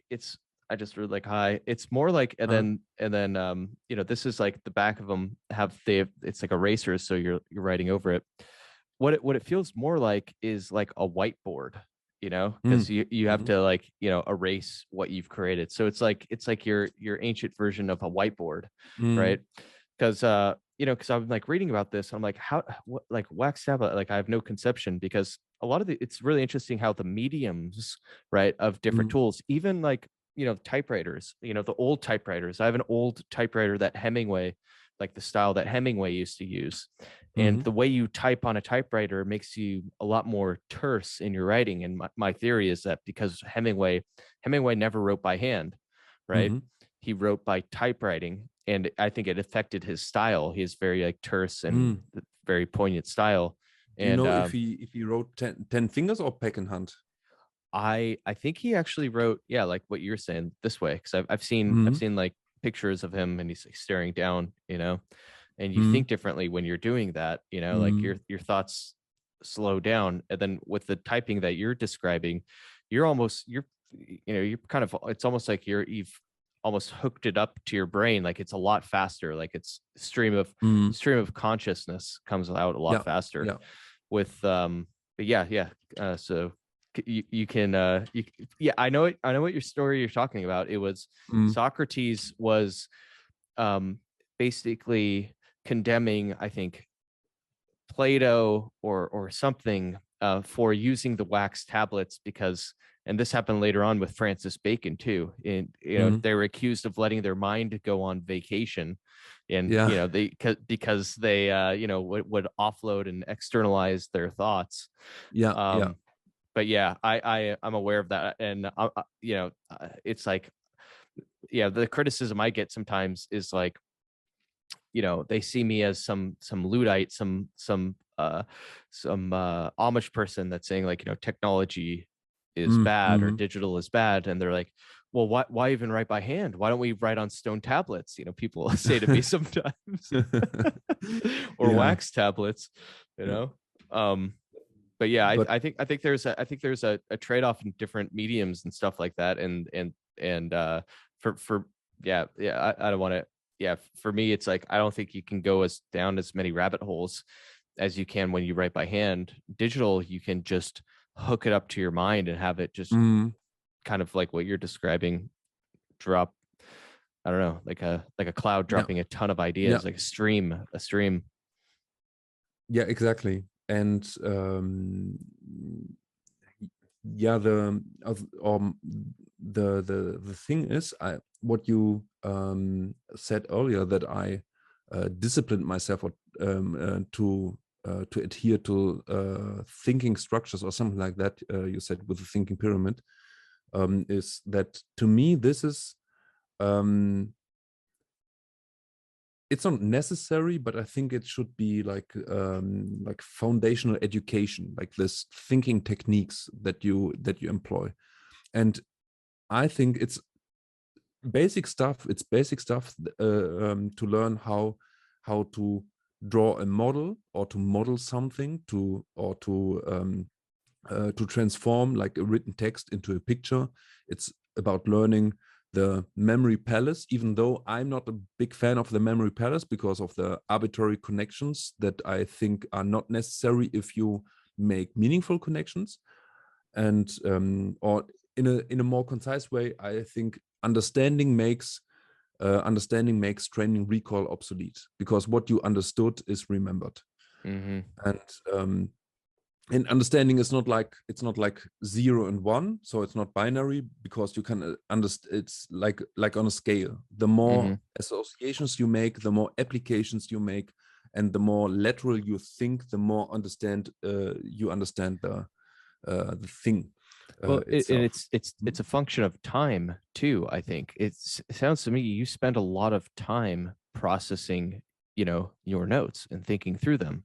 And so I think understanding, and it's kind of like the more you spend time with something, the more you become it, and the more it becomes you. Like you're injecting your own self into that note, and it in turn resembles you, and you're and you're able to, because you understand it so well and so deeply, because you spend so much time with it, you don't have to rely on the memory castle tricks, and techniques. Yeah, exactly. And also space repetitions. So space repetitions are, to me, it's kind of on a scale. The more or the better you process something, the less space repetitions you will need to learn the facts that are needed to for the understanding.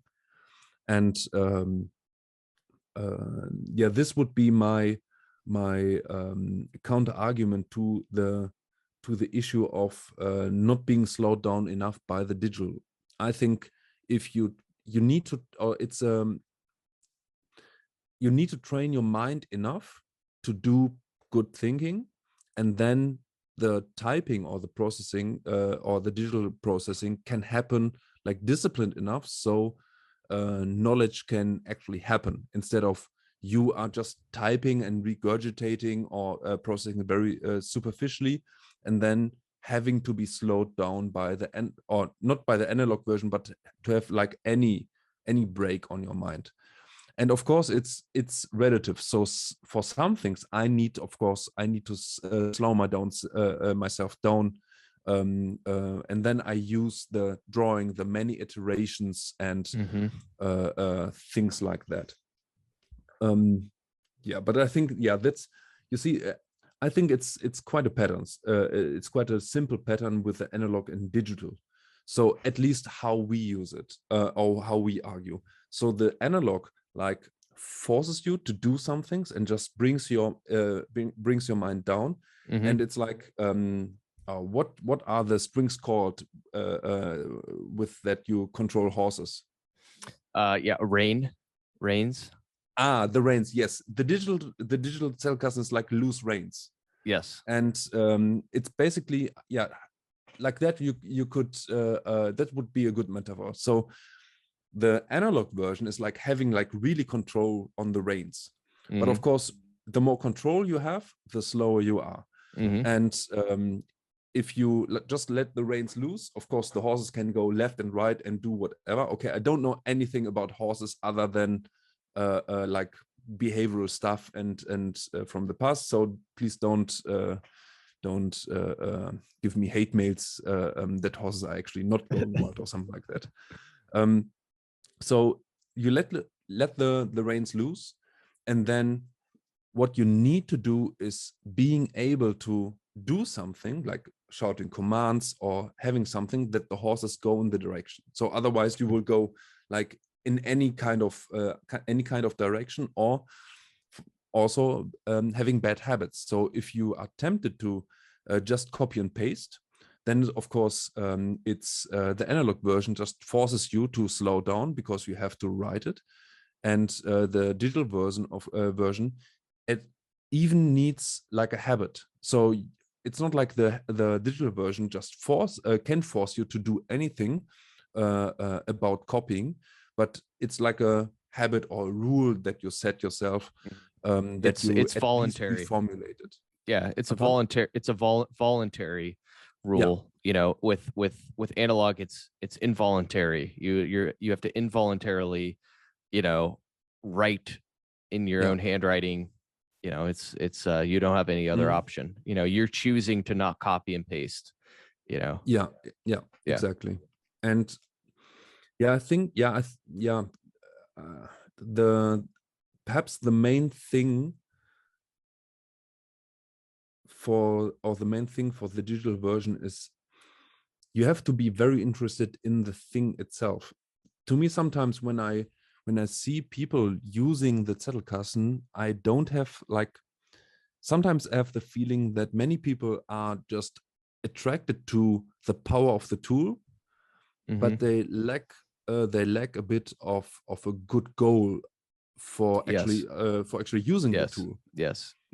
And I think it's quite similar in when it goes to training. So when there are a lot of very efficient training programs. So if you, for example, if you are not like really, no, even if you are really really clumsy, anybody can learn a handstand like a really clumsy person, like in 3 to 6 months. So like a really stable handstand, and not wobbling, not stumbling around, like just stand. You're talking for about like 20 physical training, right? Kind of like CrossFit or and, just any physical training. Yeah, but why should you learn a handstand? So why would you employ the most efficient, most awesome program to learn a handstand? For what? Some people like to learn a handstand. Yeah, but some people have a why, some people don't. They're just trying to copy what everyone else is doing, essentially. Yeah, but the thing is, there are people, or there's a subset of people that see like, do you know Ido Portal? No, I'm not familiar. Do you watch MMA? Yes.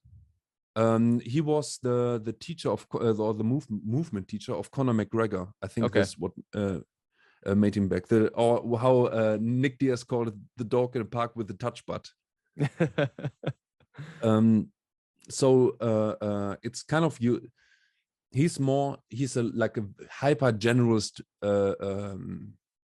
mover, so to say. So he can like do handstand and gymnast, and can do like, he's very strong and can do capoeira and so on and so forth. And what he emits is like this aura of he can do anything and being very in control. And one of the most promotional videos of himself was Self-Domination, I think is the video, or the name of the video. And he's just doing like acrobatic stuff, and people were very attracted to it. But the problem was that they were attracted to something within what he presented, but didn't have their own agenda. And what happened with many people is they got sucked into the world, and of course it worked, and he could teach them like very efficiently. He's like a really, really genius guy on the level of movement and a really awesome teacher. But the thing is, if you are you can be very distracted by something that is very efficient. And this is how would be a good translation? Perhaps it could be translated to the essentialist failure or non-essentialist failure. So each person has like an essence. So what is like actually important in the life? And to me, for example, there are only like a limited number of things. So I have my writings, what I use the Zettelkasten for. So I have my life's work, which will be like 5 to 10 books or a series of 5 to 10 books with arbitrary text around it. I have my my woman.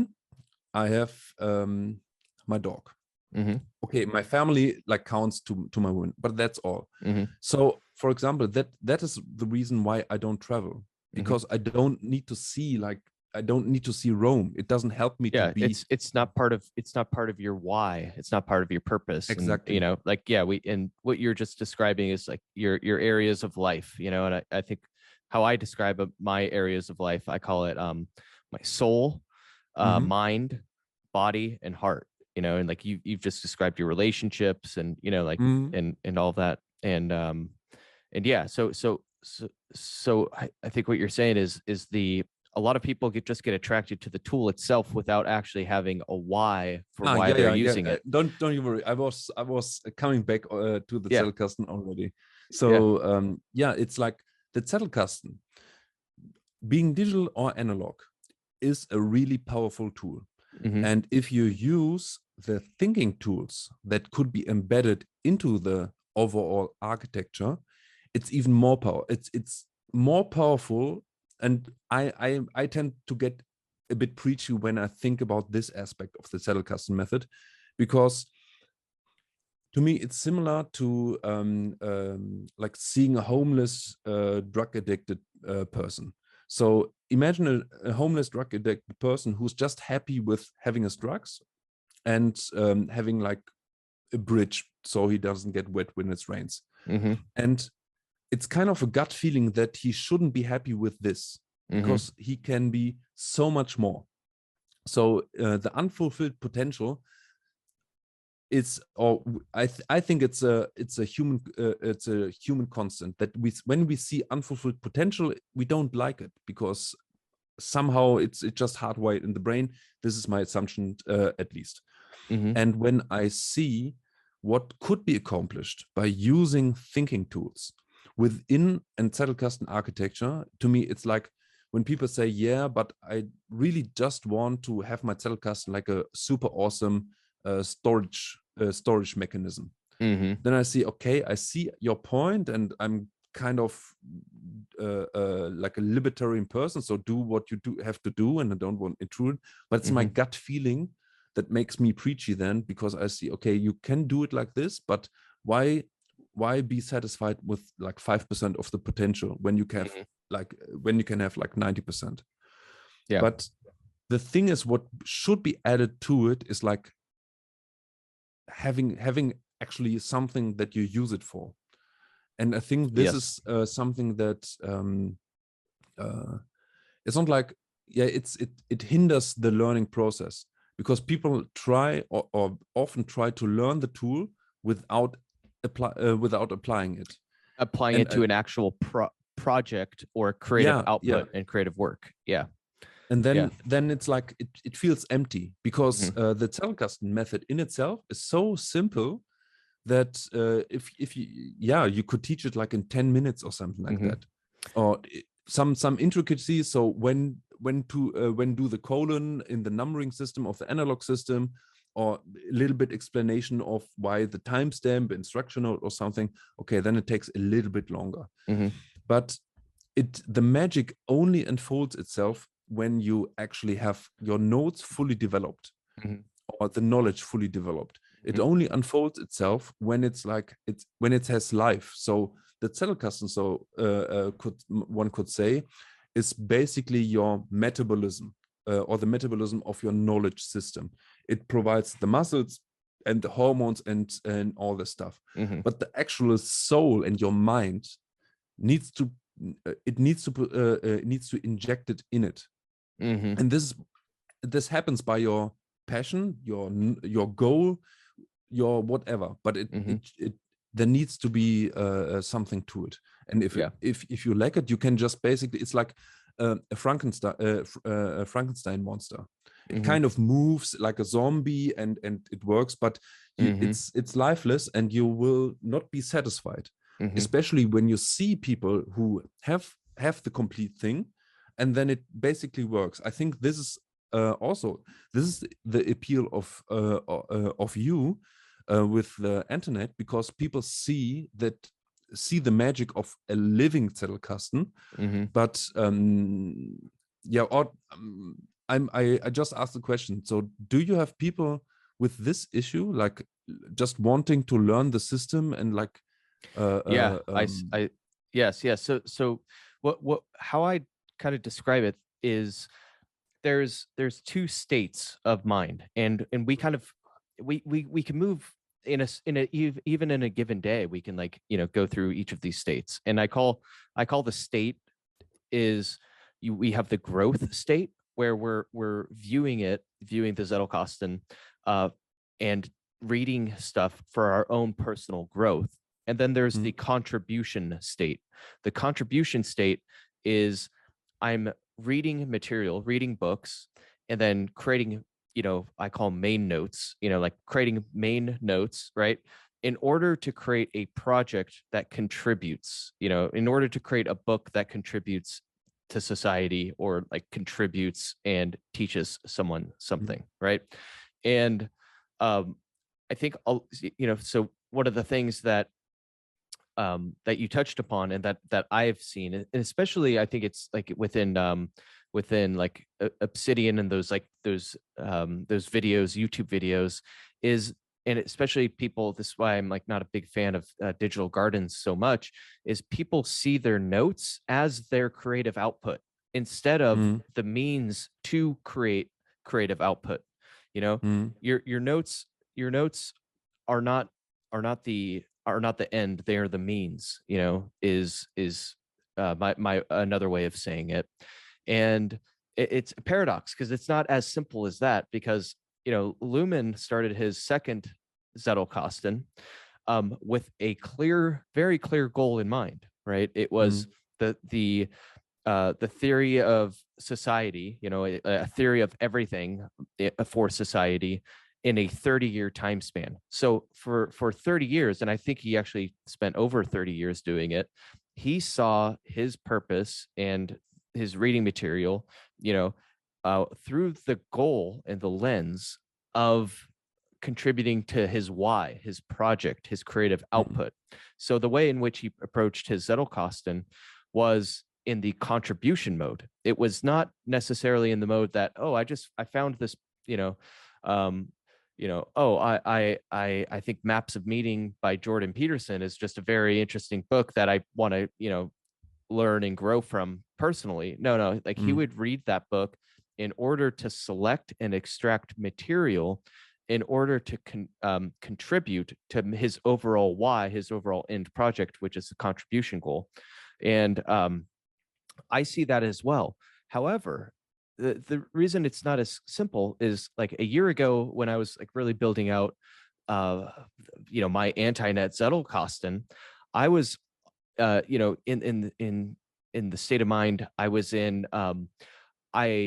At the time I was working on a project related to the field of marketing and copywriting and life philosophy and psychology. I was actually going to be using it to write a book related to that, because, you know, my background is in copywriting, and it's also in cryptocurrency. I created this massive cryptocurrency and this huge movement and this, you know, this big company. But the craft underlying that was, I love the craft of, you know, copywriting and getting ideas that spread and inspire people out to the world. So I was originally kind of confused, and so I was kind of in the growth state of okay, well, like, I'm not really sure what I want to create, you know. And Luhmann was in the same kind of state of mind with his first Zettelkasten. You know, his first one was a lot more reading books to grow and a lot more exploratory in nature, right? He had like 108 categories, and it was like everything from like love to philosophy to like just everything. And so he was more in the growth state.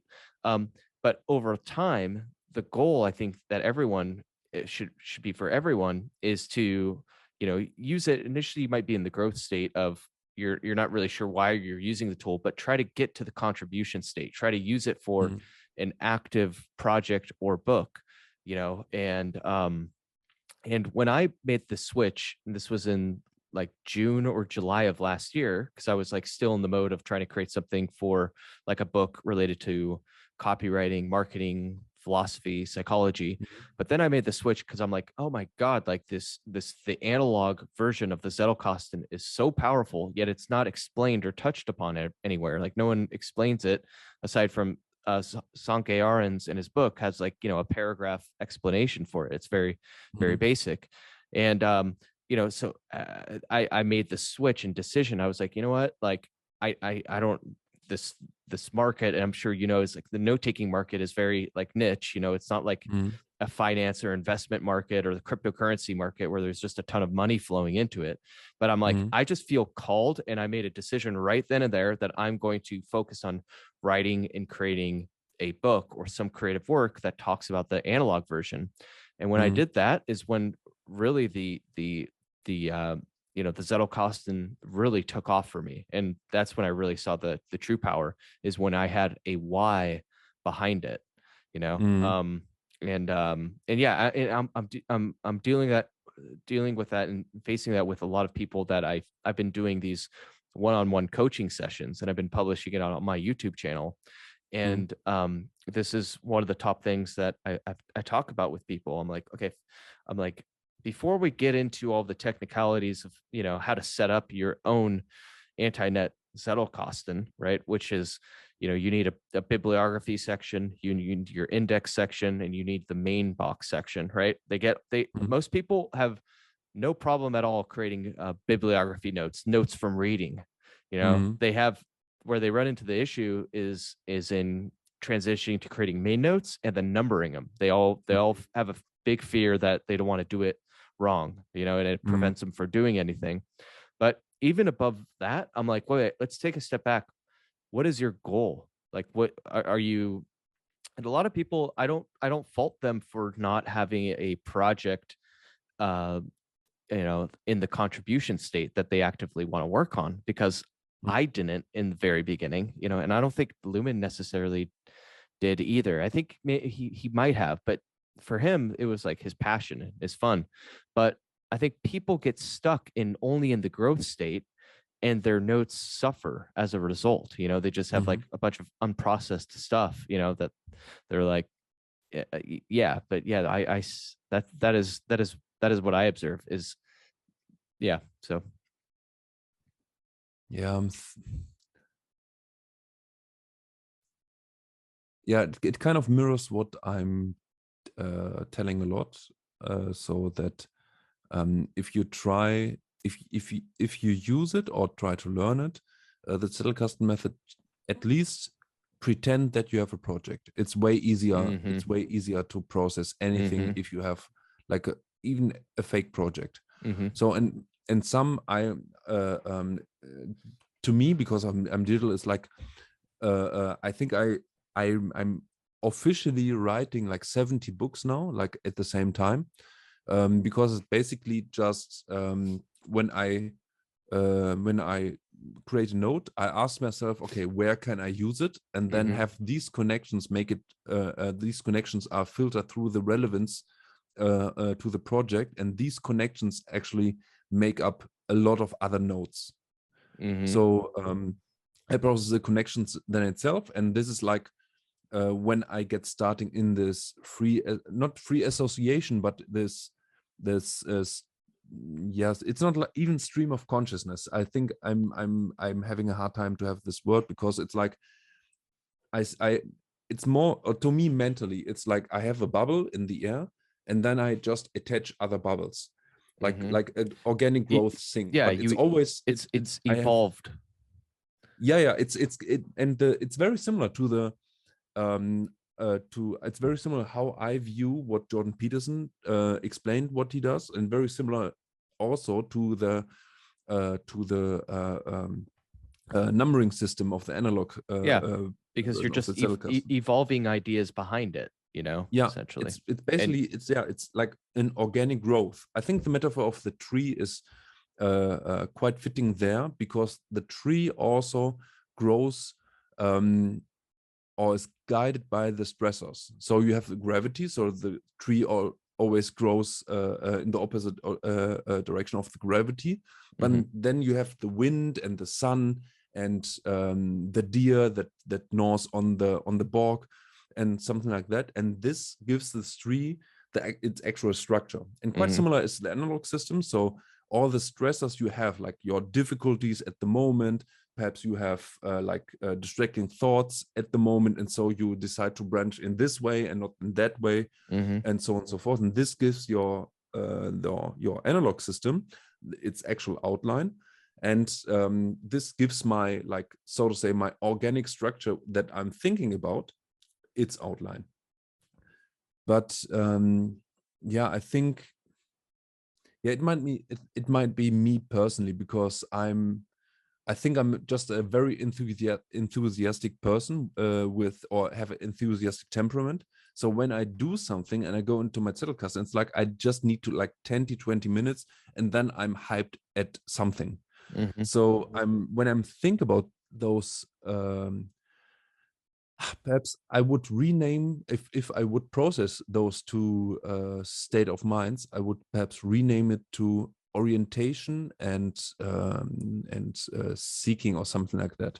So the growth state of mind would be orientation. So you are searching for a direction, and so of course you are more in exploration mode, and you see something here and see something there, process something here, you're trying to orient yourself. You've been dumped in the middle of a jungle, and you're trying to orient yourself for where to go. To me, it's like I'm yeah, it might be my temperament, because when I think about that, how I process anything, basically, it's like especially the two books of by Carl Newport, for example, the first one, Deep Work, and the second one, Be So Good They Can't Ignore You. It was basically, and I think both books are not very what would be comprehensive. So for example, Deep Work could be compressed into a lot shorter book, but I think it wouldn't serve the purpose, because it's nice to read about deep work to feel inspired and actually put, perhaps it's also the time factor, put time into thinking and reading about the thing deep work, what he means, and then have more impact by the reading process. But when I processed it, there wasn't any issue of I personally didn't have any issues processing it and falling into the growth mode, so to say, like don't know what to do. It was like, no, there's the thing that needs to be discovered and ordered and something like that, and then I'm just in the matter, and I don't have the issues. And perhaps this might be a hindrance or an obstacle to learning the Zettelkasten method if you don't have this temperamental inclination. Because if you don't have this like being hyper enthusiastic of everything or most of the thing you learn, then you you don't have or perhaps in a more positive way, if you are too balanced in your mind and don't obsess over things like in an instant, I think you have more hesitation, and then you are actually a bit slower going full into the Zettelkasten method. Yeah, I see what you're saying. It's like some people are just like, they're just take brief notes, and it's almost like the notes that they took are just like for a homework assignment that they're just not really passionate about, Yeah.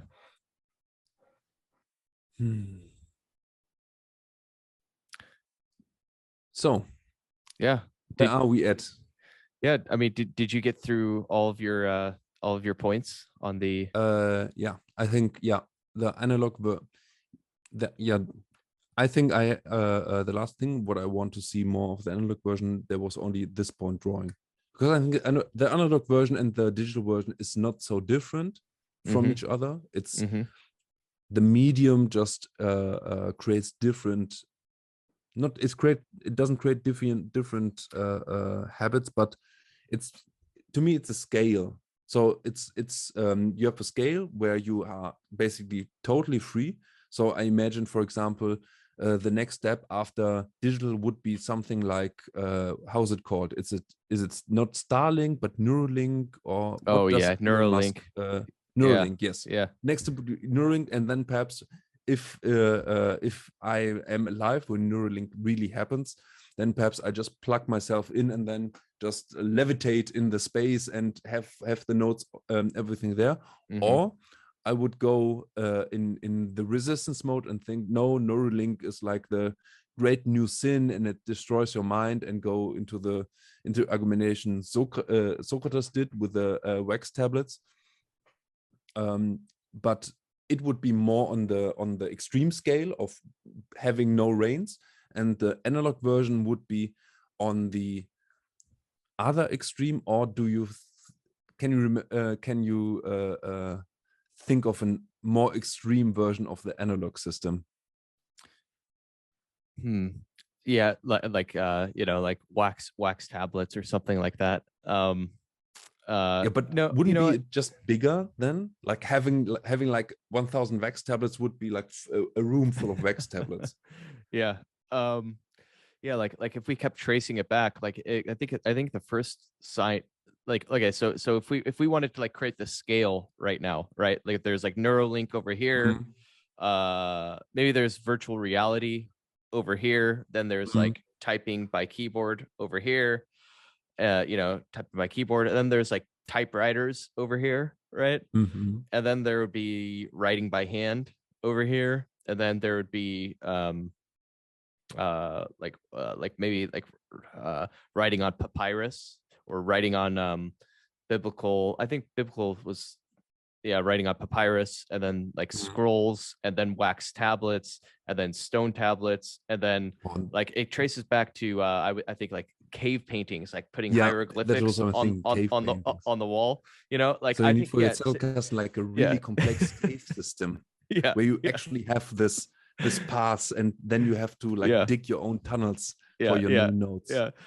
So I definitely think there's this interesting, this interesting spectrum. I think different people have different, some people might like, gain value out of creating a thinking system out of a typewriter, and like a Hemingway style. For me, the one thing I really, it's not only that the analog forces me to what is it called, slow down my mind and be more disciplined, because like, and maybe it might be a trait too, like I have ADHD, and I've talked about other people. I was just talking to another guy last night who has ADHD, and ever since writing by hand, it like calmed down his mind so that he didn't have this hyperactive mind. He can actually focus and just retain. But like those are all, we get benefits as well, but the one main thing that I think I really like, and then I wonder if what Neuralink would be like, but like in my notes, it's like I see my own handwriting, and for me, I see my own personality, my own soul, and this acts as a prompt or a cue for something to take place in my mind, that is almost incommunicable, right? And so if we move towards, and that's like a magic that I think that I really like, and that I see, if we move to Neuralink, right, is like all of these, I don't, I don't know if we'll be able to like capture our own consciousness and our own thoughts and that own internal experience and our own internal ghost and our own internal voice, um you know perfectly in that medium. I don't know, like because when you're describing to me about how you're typing so rapidly, right? um when you go back and review those notes, you know, I don't, it's, I would guess, I don't think that the actual text that you created is as, it's not lossless, you know, of, it doesn't perfectly represent that internal experience of your thoughts that Mm, happened in your own mind, you know, like there's some lossless contextualities and feelings and properties, like when you experience that thought and those sensations in your own mind when you were writing and creating those connections, I'm sure it was a lot more exciting and more beautiful when it was in your mind and you saw the truth. When you yeah, yeah, write it and put it on digital and paper, it's just like, wait, like this was way more beautiful and amazing when it was in my mind, you know? yeah, um you know, and so I'm not sure what I'm really saying, but I think, I don't think who knows, with like Neuralink, we're kind of just speculating what, like with Neuralink, what is that actually going to be like, of like the capturing your own knowledge and stuff, is like, I doubt it will, I doubt it will retain that magic, you know, of what goes on in our mind, you know. mm, I think at least for me, the analog form, it these these act as cues to reignite the magic that goes on in our mind, you mm. know. And um yeah. Yeah, to me, it's to me this happens through drawing most of the time. But Yes. because I think drawing is like, perhaps drawing could be in even in a further slowish category of writing, Mm-hmm. because if you think of a word like as a symbol, then you would put into a drawing like a lot of time, like Mm-hmm. in a single picture, a lot of time. So there goes a lot of work in it just to produce like a like is one single picture. Mm-hmm. And I thought about it in association for, is there actually a use case for really doing something like similar to going into a cave and make a painting? And then I thought, yeah, something like that. So for, you can have an actual model built. So for example, if you think about flow, you can picture it like a channel. I think even Csikszentmihalyi called Mm-hmm. it a flow channel. Oh, really? And Okay. what would happen if you actually build a channel, like perhaps from clay or something like that, and just have all this, or in my case, I extended the model, so I have like different zones, because in my own, I used it to understand what I did in my training, because I trained like, I used like a combination of a ketogenic diet with intermittent fasting, and training with breath restrictions. So I had a gas mask on with restricted air breathing, and did like all out intervals on like machines and circuit training, basic CrossFit stuff. Mm-hmm. And I it was not optimal from a training perspective, but it was like more of a kind of meditation for me. Mm-hmm. And the flow model, to me, was too restrictive, for example. So the flow model basically is binary. So you have not flow and not flow. Mm-hmm. And the assumption built into the model is that the magic happens in flow. And this was challenged by Anders Eric Anderson or Eric Anderson or Anders Ericsson. I don't know. The Oh, yeah, I think deliberate practice it's guy. yes, I know who you're talking about. Yeah, and Anderson Erickson, Yeah, Anders yeah. Erickson or something. Yeah, Or Eric Ericsson. yeah, Okay, but we know which guy it was. yeah. And he said, I think it was in Peak Performance, right in the beginning, he said, flow is even detrimental to actually the deliberate practice, because flow is something where you feel good. And Yes. with deliberate practice, you need to go beyond that. So Stretch yourself, and it needs yeah. to suck. Yeah.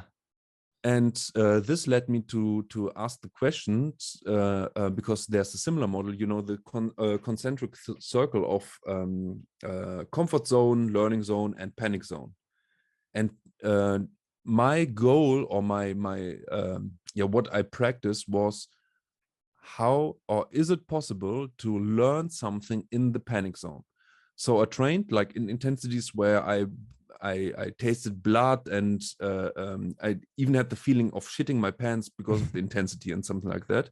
And even there was one incident where I just fell unconscious from the exercise machine, just like, and then I was awake. But this is like huh? Tim Ferriss experiments or something, you know, Yeah, Sasha's German style, or you actually where you actually go yeah, but so advanced. Yeah. yeah, it was like from training wise, it wasn't optimal, of course, Mm-hmm. but because of that, I needed to like do something with the flow model. And so I created okay, now I'm meandering.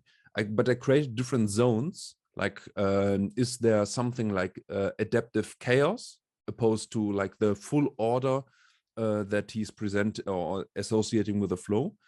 And I'm asking myself, what would happen if I create like a real model, like Mm-hmm. something out of wood or Mm-hmm. something out of clay, Interesting.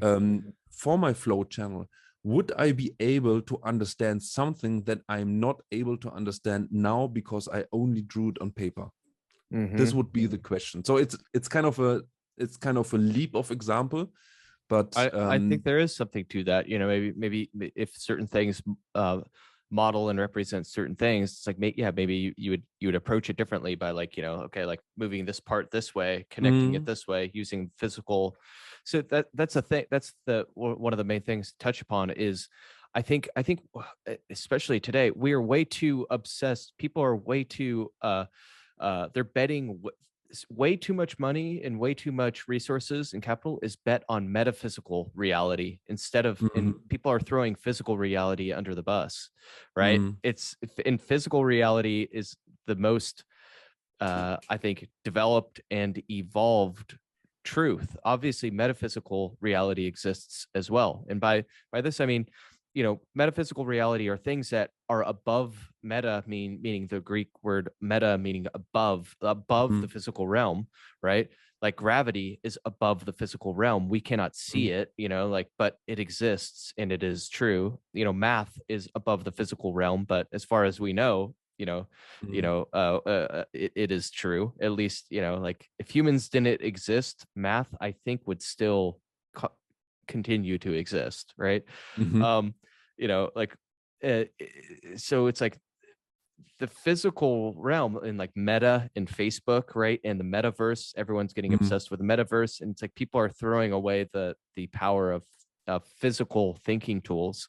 And I think that there is something there. And I also think that I think that the leaps in future in intellectual evolution will not just come by way of ones and zeros and binary code in the metaphysical reality, but will come by way of it will involve the physical reality as well. And yeah, it real quick, did you use, so you know, the whole flow model that you created for training, you were saying you drew it out and drew it out by hand, like you created a Yeah, diagram of this model. yeah. Okay. Yeah. And you were I have running it to obstacles, and you're thinking, how can I, you know, maybe get around them by thinking about it differently by creating physical models of it. but Yeah. I have a real. The thing is, I have a like a thought experiment that would that's a bit, it's a bit absurd, but I think it highlights the issue of um, the need to go away from the abstract and the digital, because I thought how to raise like really good chickens, like or not breed good chickens. Mm-hmm. And my thought experiment was, you have one population that you optimize for productivity, so either egg laying productivity, Mm-hmm. or meat or whatever. Mm-hmm. But then what you create is like a population that are very dependent on a protective environment. So you make them weak against infections, and surely there will be a lot of hens that couldn't walk, and this already happens. So if you have those hyper productive chickens, they are insanely dysfunctional, and you need a lot of you need antibiotics to keep them alive, and so on and so forth. But what if you optimize, you have one branch of chickens that you optimize for this, but then you have another branch of chickens that you just let select for the same traits, just in a wood, like a fenced wood. So they get all the benefits of being exposed to nature with all the pathogens and the predators and so on and so forth. And then you just cross them. So you won't get this this hyper productive but very fragile chicken, and you won't get the very lean and very just resilient, survival optimized hens, but perhaps a healthy middle ground. And it's kind of it's not very serious, this this thought experiment to like actually produce like a super chicken or something like that. But I try to think about how to combine like a very artificial environment and a very natural environment. And I think in the Zettelkasten world, something similar could happen. So the very artificial environment is like a hyper digital Zettelkasten. And of course, it's not pure abstract, because you have words and you have like drawings and can make diagrams, even digital diagrams. And then you have the analog things that are way more in the real world. And then of course you have something like way in the real world, like actually doing stuff. And we all know it. When you do something, it's like it's like quite similar that Mike Tyson said, everybody has a plan until he gets punched in the mouth. Yes. And it's like you need this punch in the mouth to actually learn the thing, whatever you are doing. And okay, I circle back. I think the issue with learning the Zettelkasten, one of the issues, is that that it is a temptation to avoid the punch in the mouth. Yes, absolutely. It's a temptation to avoid the pain of creating, you know, something. And I think the benefit of, at least of what I've seen, is it instead of going into a fight, you know, for 15 rounds, right? In one night, what it instead does, at least for me, especially with the process of the analog Zettelkasten, is it breaks it apart. So I do these thinking and processings one note card at a time, you know, stretched out over 8 months, right? So by the time I get this, like, it's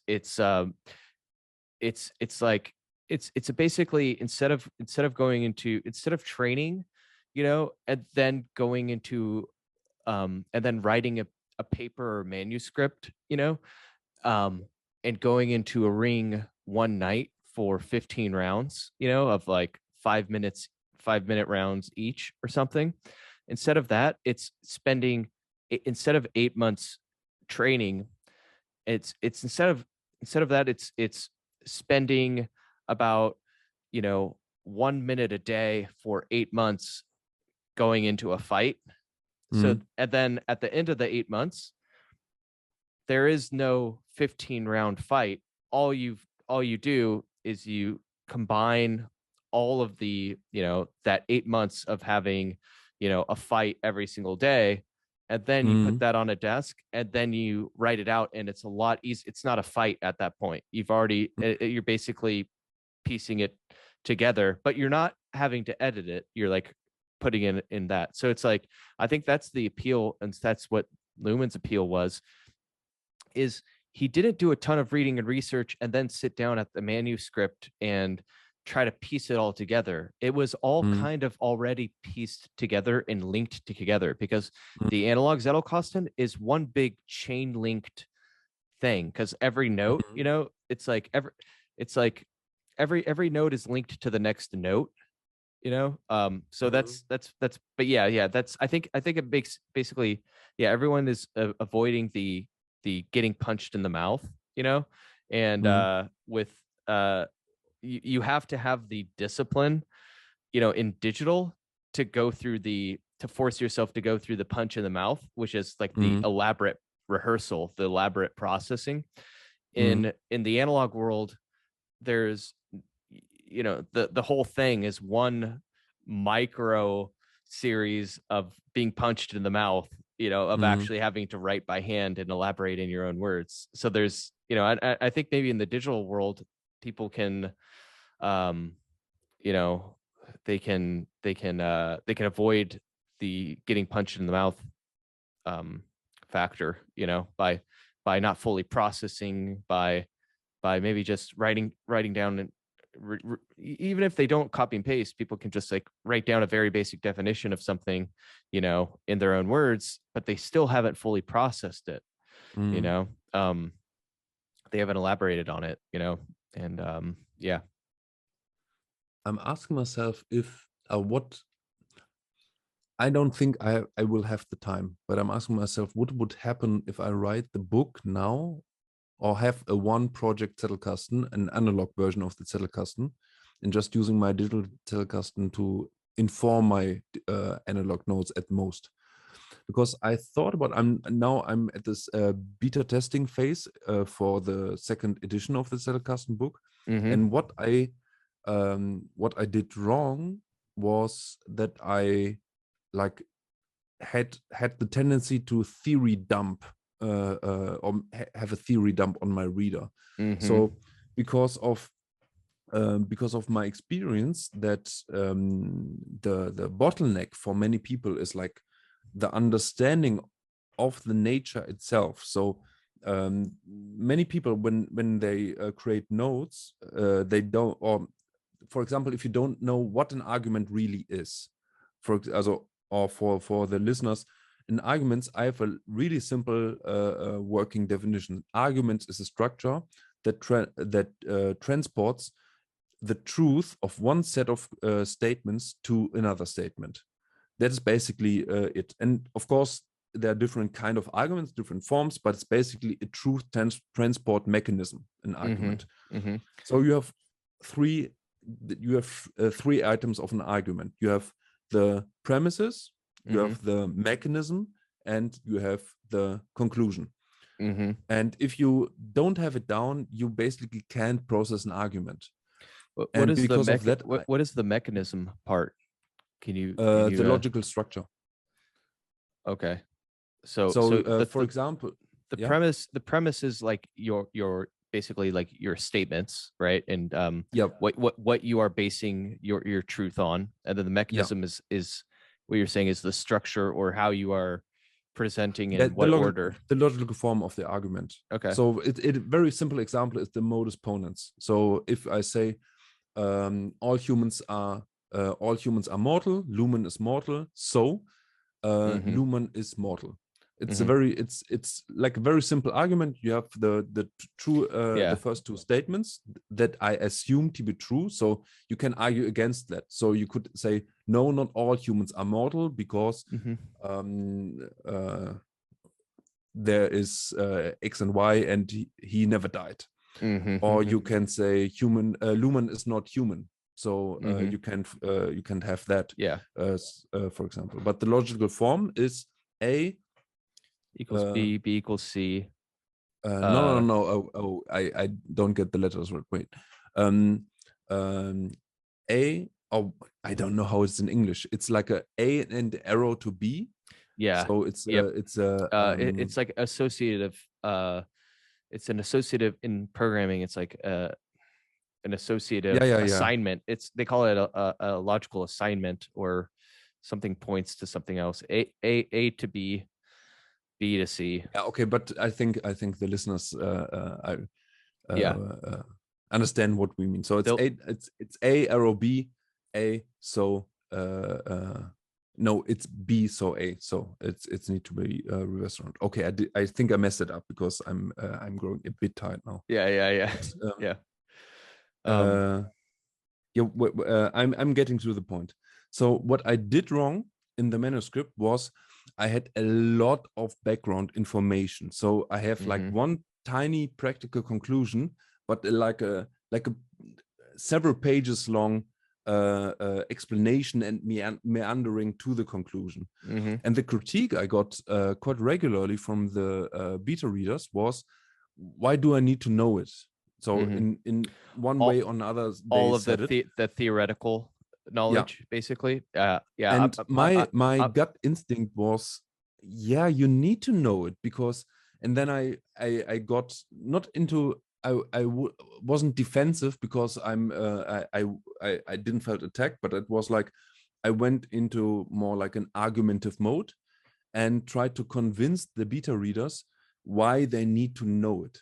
And the thing is, I basically like melted down the manuscript from, I think one chapter, I remember it was the reading chapter was from 13,000 words to 5,000 words.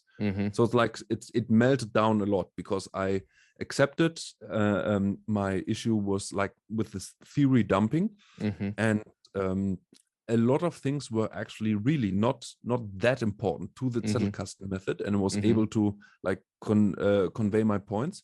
But I'm asking myself, perhaps it could be a temptation of the digital, because it's way easier to produce, and way easier to just stitch the notes together and see the patterns, and then it's no hassle to actually translate it into the written document. And with analog, I think it should be the same process, because it's a myth that you just have to copy and paste your notes into the manuscript and then the manuscript is written. I think we have even a recent experience report on the blog that this is kind of not happening. And so it's so interesting.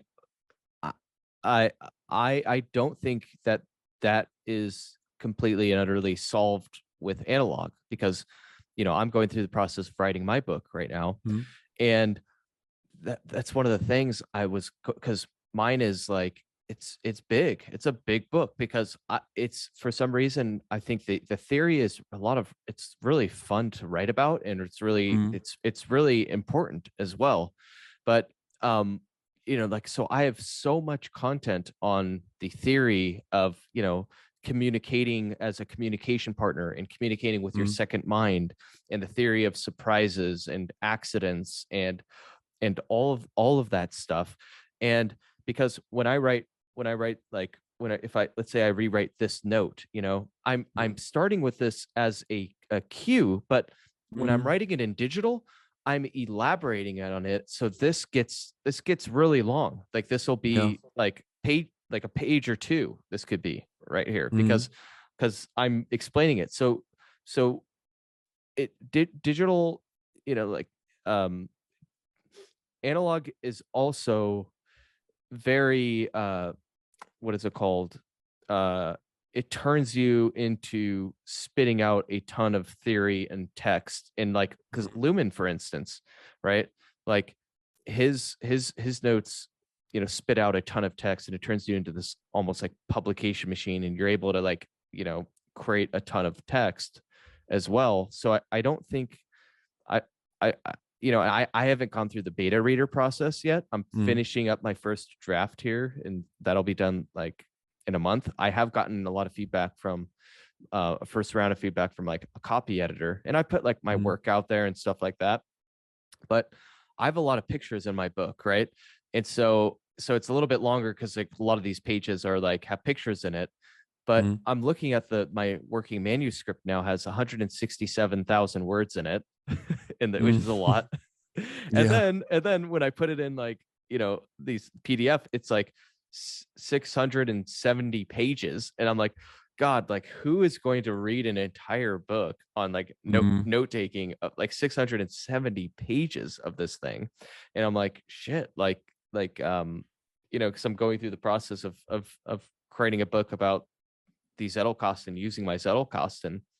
Mm. And I think though that what you've created is actually a good thing, because this is what everyone goes through is, and this is why I'm not really worried about creating too much theory or theory dumping, is that the goal is to get the first draft to be as big as possible, or big, and so that you can then cut it down during the editing process. Yeah. However, it's like there's a part of me that like, I want this book to be like a Bible. Maybe yours is kind of like a Bible with where you're just theory dumping everything. And how I'm viewing it is, yeah, maybe I'll do a second book or a second version of the book or something, calling it like Anti-Net Secrets or Zettelkasten Secrets or something like that, and have that be, you know, maybe 100-page guide, or, you know, something shorter. Because but yeah, I don't think you know, like maybe, and also here's my plan too. I'm just sharing kind of like, you know, how I interpret this is, I'm fine if I create like a 600-page book where I brain dump everything that I know and even my theory, and no one wants to read it, because the second phase that I'll create is, I'll create either a simpler book or a simple course, you know, like a 6-week course. I promise. I was talking to a guy last night, and he's like, please don't make it a $3,000 course. Don't be one of those people, you know? And I'm like, I don't want to be I don't want to do that. Like, I'm not into that and whole thing. It's like, I don't want it to be, you know,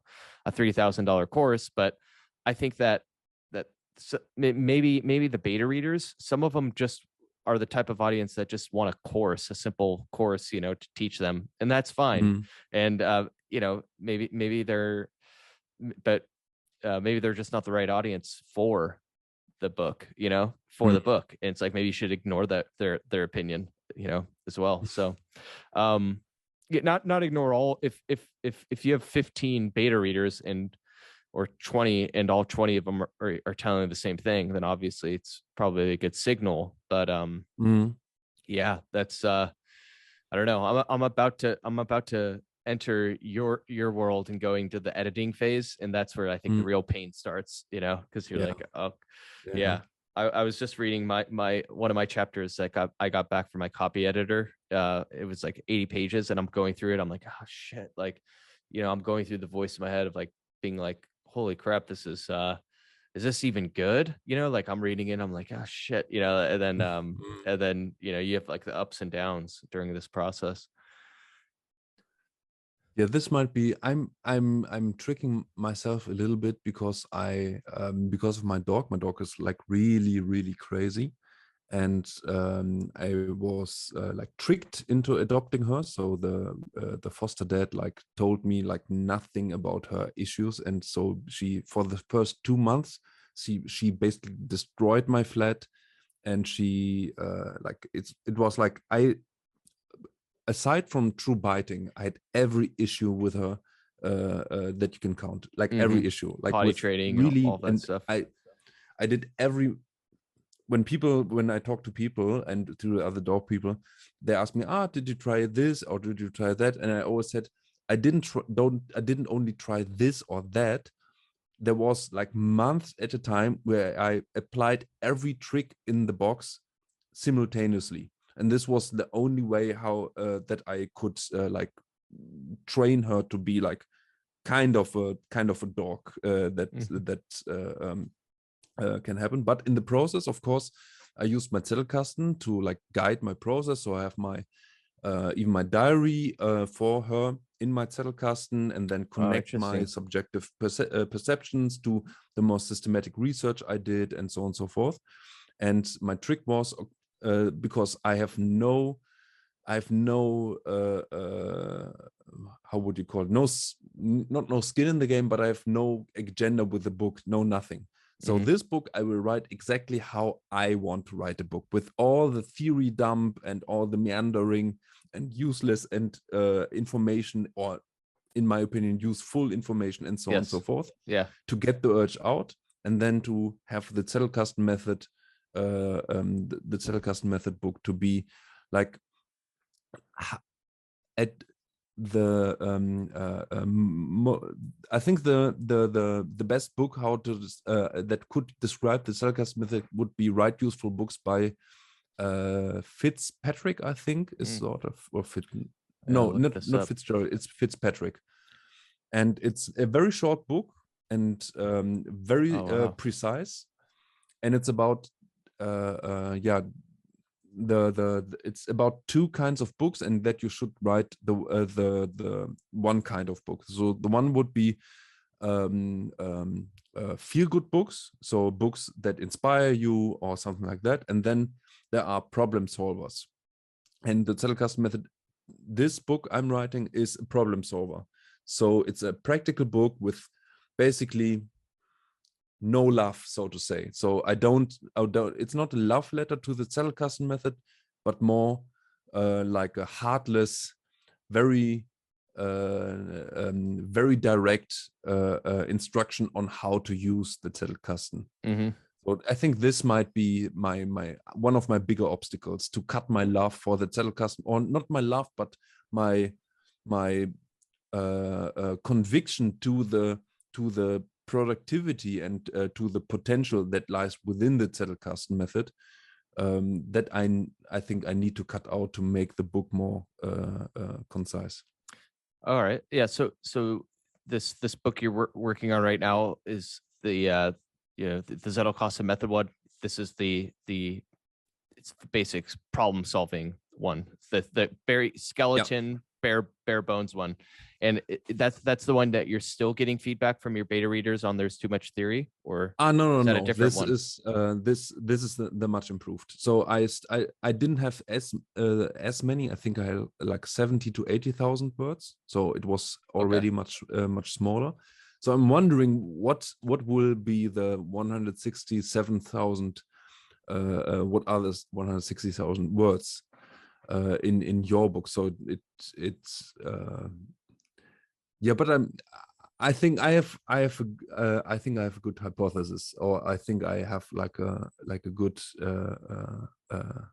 what is it called, imagination on, because I think if I would just write it from my perspective with no or in just how I would like it, I could write of then as much, because then all the additional background information could be included. What mine, like the 167,000 words, it's like maybe I can pull some of it up. It's like I have a introduction, the journey that led me to publish a book, and talks about my journey of starting with analog and going to Obsidian. And then I have like the who and why, and then I have the current landscape of the Zettelkasten, the current landscape. I have a section, Nicholas Luhmann, the man, and talking about how his character and personality and how I have nothing of that. Nothing. Yes.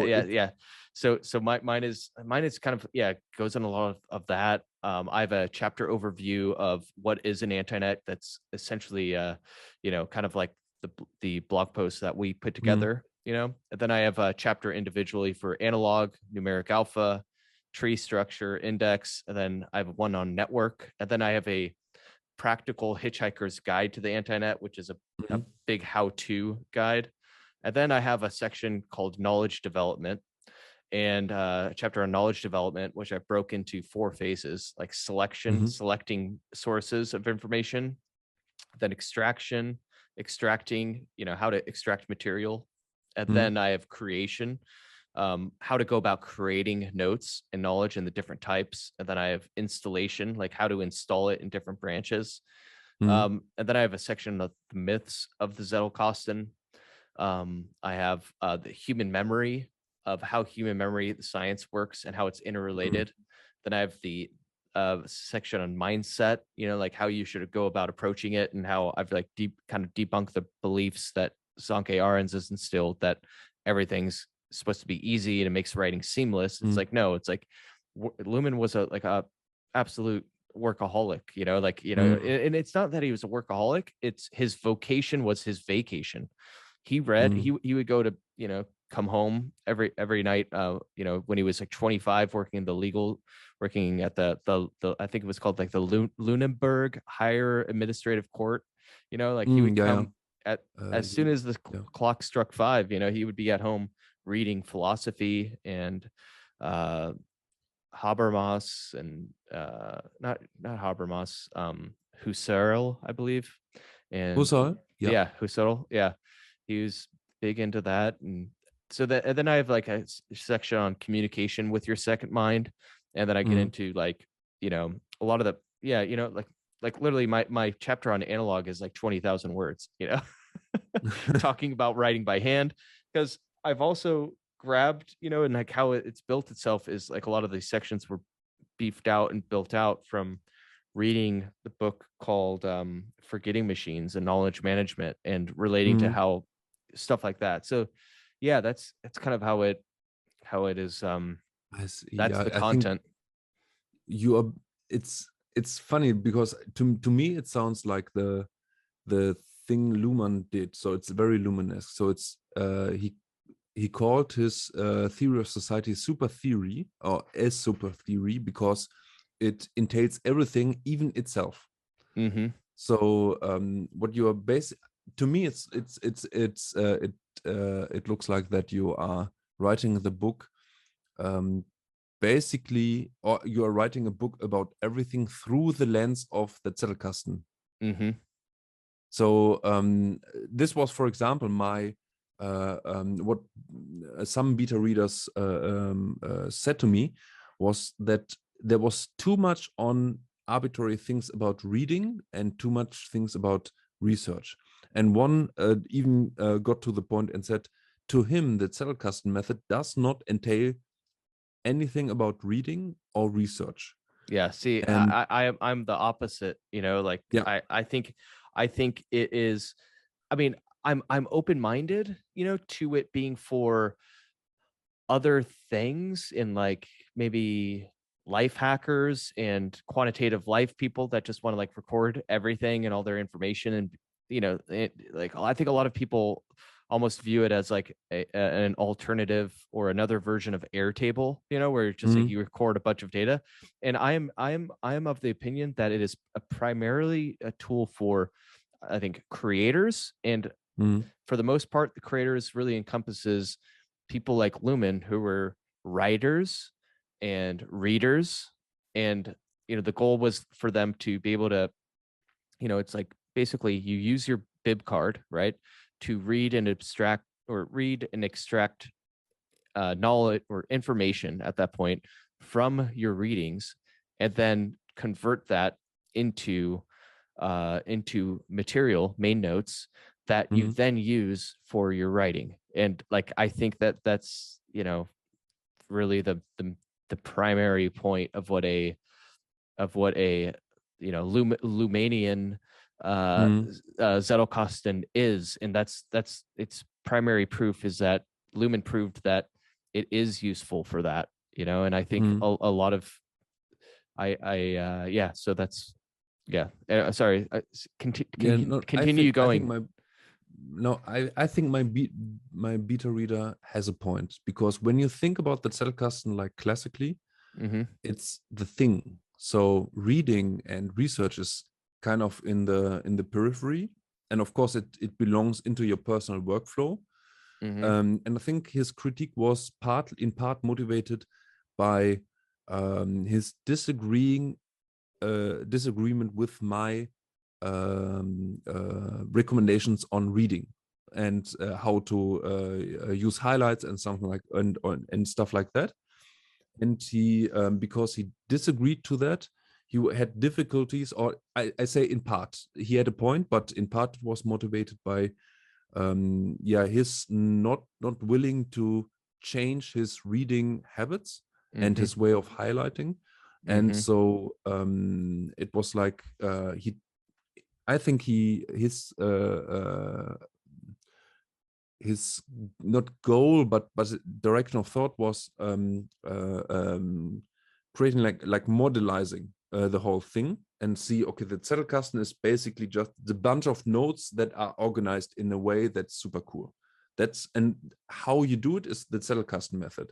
And I think what we are thinking similarly here is no, the Zettelkasten itself is the structure, but the method entails the whole value creation from research to whatever product you are producing, being it a piece of writing or a habit change or like an insight or whatever. So the selection and the means in which you extract knowledge, you're saying is falls under the umbrella of the Zettelkasten method, and he was saying no, it doesn't fall under the umbrella. Like he's saying I can choose to extract information in the manner that I want to, and for him it was highlighting. He was very committed to highlighting.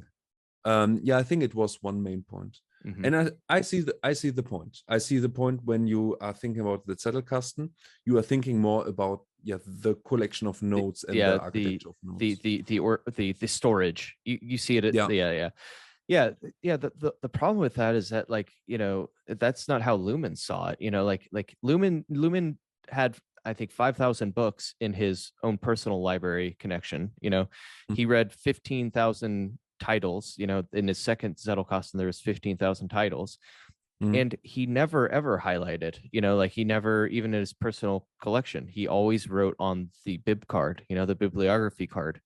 He like, that's Johann Schmidt said, like, you know, he never found like writings in the actual books or things. And I think that is important. Like, so you're reading the Fiona McPherson book, right? The what is it? I have it down effective there. note-taking. Effective note-taking. Yeah.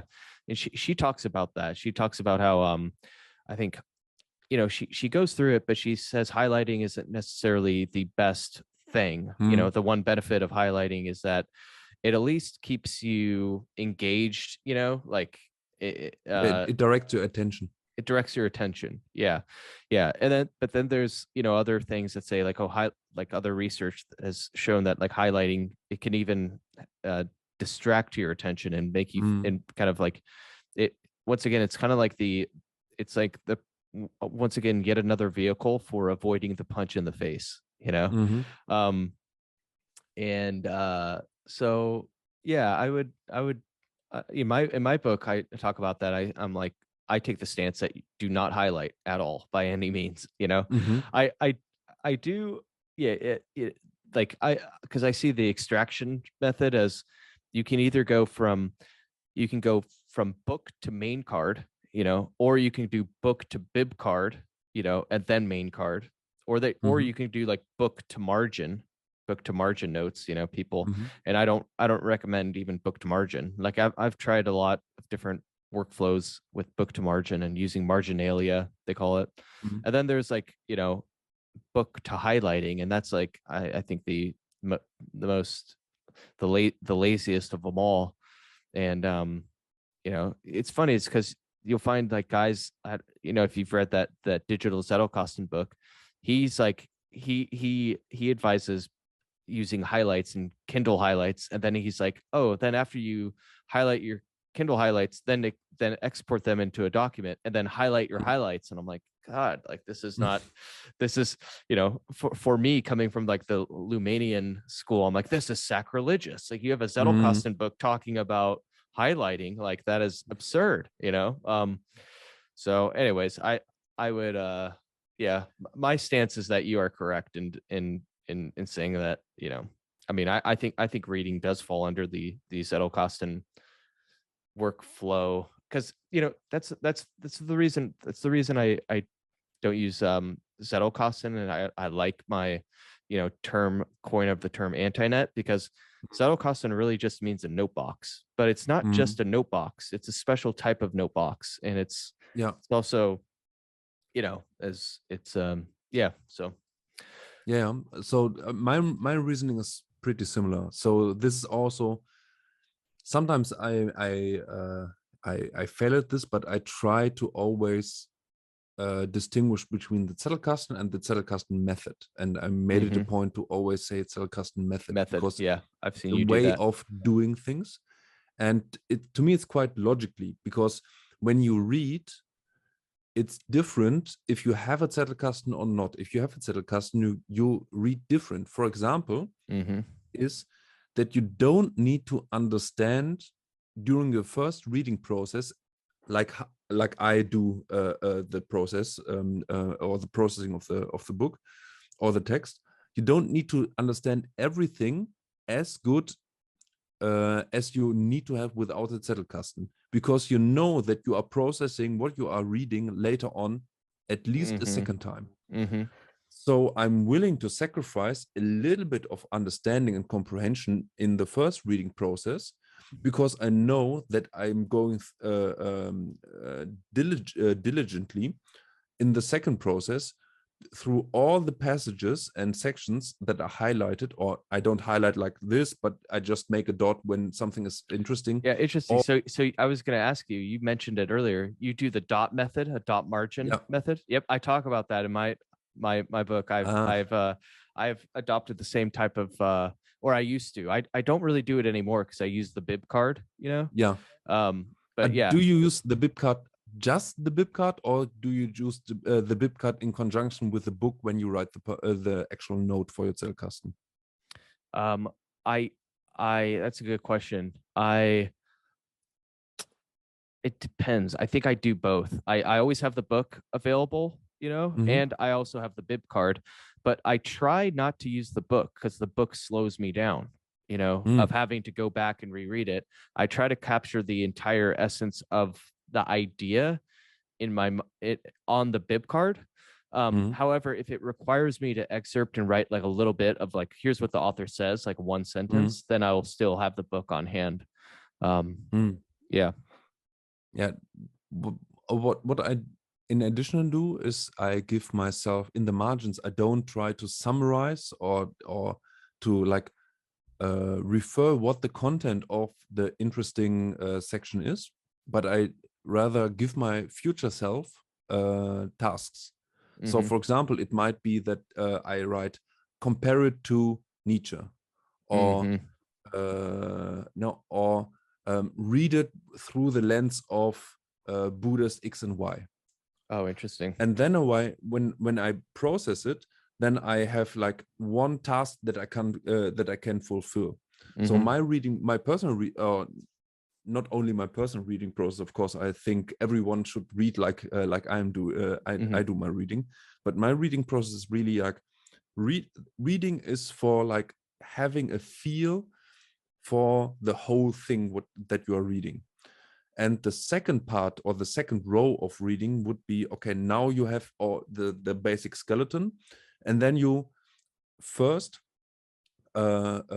extract out every piece that you can and contextualize it in your own context within the Zettelkasten. And the second, sometimes important, sometimes not, is to actually create a much more condensed version of what you read. And for example, with the flow books, I think I read like 4 of them by Csikszentmihalyi. The whole nearly every book could be summarized like in 3 pages or 4. It's the flow channel, and you have some peripheral models and theoretical background that is floating around. And so I'm trying to build my mental model of what flow actually means with all the with no loss of information. So this can be a bit lengthy, and the individual components of the model and thoughts and sometimes, of course, even arbitrary. So I process everything of the book. So I'm not selective. I don't read the book, for example, with an interest in mind or something like that, but I try to read it like true to the book. And the second process then allows me to, to me, it's the picture in mind is like the alien in Men in Black Part 2 in the postal office. So what I'm doing is like I am the guy is putting the letters in the thing, and me and my Zettelkasten are the alien that like sort all the notes into the right places with the 100 arms or something like that. And I think this contextualization gives away why writing with a Zettelkasten cannot be copy and paste.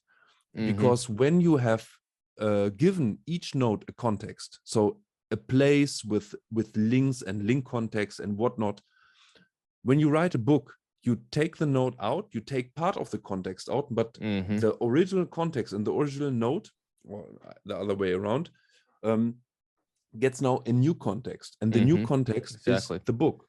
So you basically write the content with another goal in the mind. So it's not like for your personal understanding, it's not in relationship to other knowledge that is already in your Zettelkasten, but for example, you need to have in mind what the reader already knows.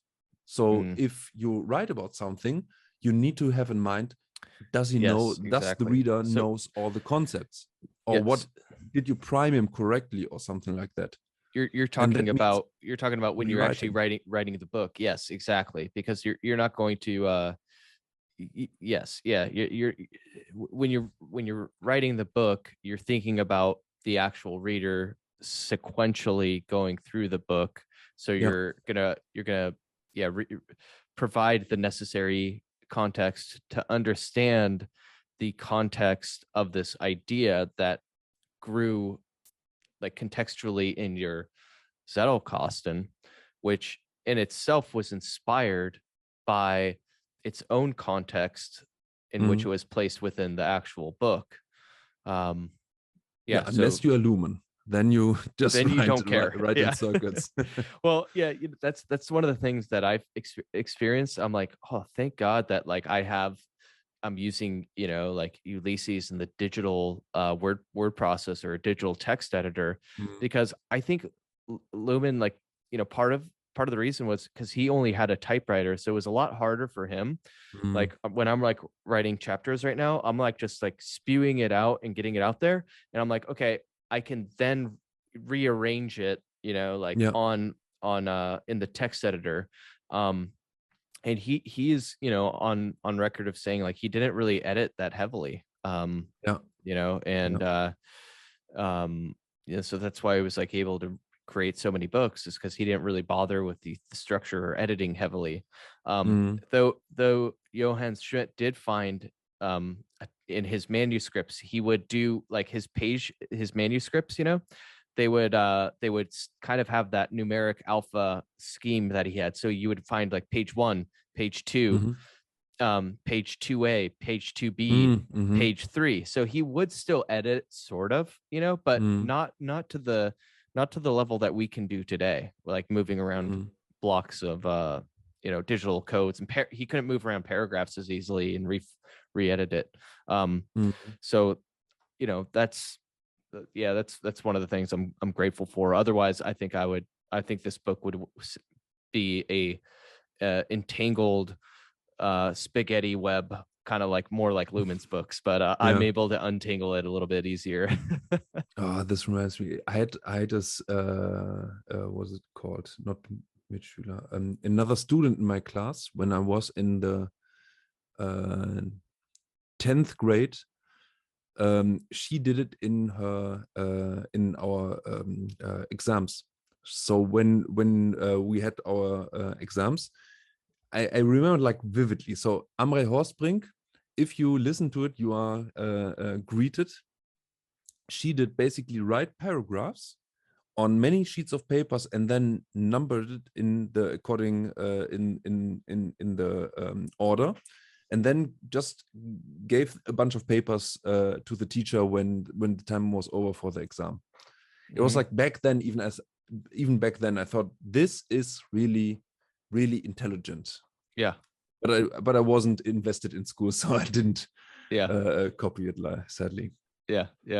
That's interesting. She had her own like little mini Zettelkasten method, Exactly. Yeah. But yeah, this might be this is perhaps one of the how would you call it, linchpins of the Zettelkasten method. How do you find order, or not order in the meaning that having a system with connections, but like really like a chronological order for something. Because when you explain something, you're already doing it. So imagine, like for example, when I teach boxing, I wouldn't just teach everything at the same time. So what I personally do when I show some other people boxing, I go from the feet. I tell, so are the feet, and then you go. Then you move your hips, and when hips and feet are in sync or function properly, then I go to the arms and so on and so forth. But to me, because I think I boxed like for 14 years or something like that, it's like riding a bicycle. There's no order, there's no nothing, there's no combinations or something. I just stand there and hit somebody or the sandbag. And I think this is what we already are doing when we teach, when we talk. So the words I speak are not like arbitrary sorted out. It's like sequential, so you can understand it. But it's kind of strange that it is a problem, because I don't prepare what I talk. I just can talk, and it's sequential, and you can understand most of the things, even though it's not even my first language. But when you write a book, somehow it gets very difficult to find the correct order. Isn't it strange? Yeah. And there's because I'm writing, certain things, and I'm like, okay, well, I'm like, it's because it grows and balloons, so much. And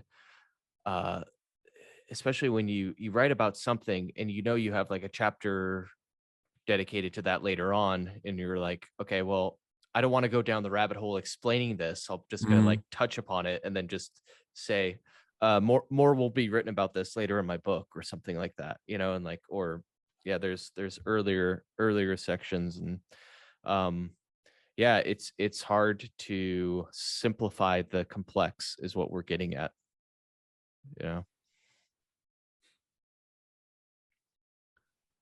Okay, Scott, I think we need to wrap it up. Yeah. But not because I'm tired, of course. It's just my dog who needs to go to the toilet. Yeah. Well, good luck with your training for the dog. Sounds like she's made some huge strides. Oh no, she's today we had like a little fight. This is actually like strange with her.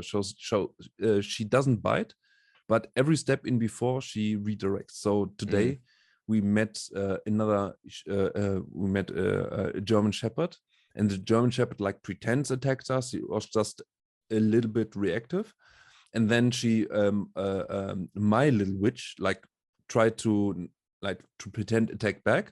I corrected her, so basically I just put the leash to me, and then she tried to attack me. So I grabbed her and just fixated her, and then she tried to proceed to attack me against my resistance. Jeez. So it was like a little hands-on fight, and I've basically negative fear to dogs. So this if I wouldn't have it, like, it's really disgusting what the foster dad did, because it was basic not fraud. And she's my first dog, so my first own dog, I should say.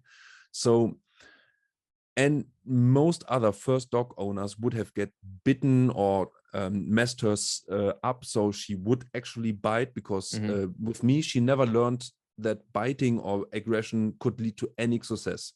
Because in any confrontation, she was like really confrontational in the beginning. I made sure that that there's no success in it. So when she defended her food, like hyper aggressively, I just continued to or ended the confrontation with taking the food away, no matter what she did, and something like that. Yeah. And because of it's my first dog.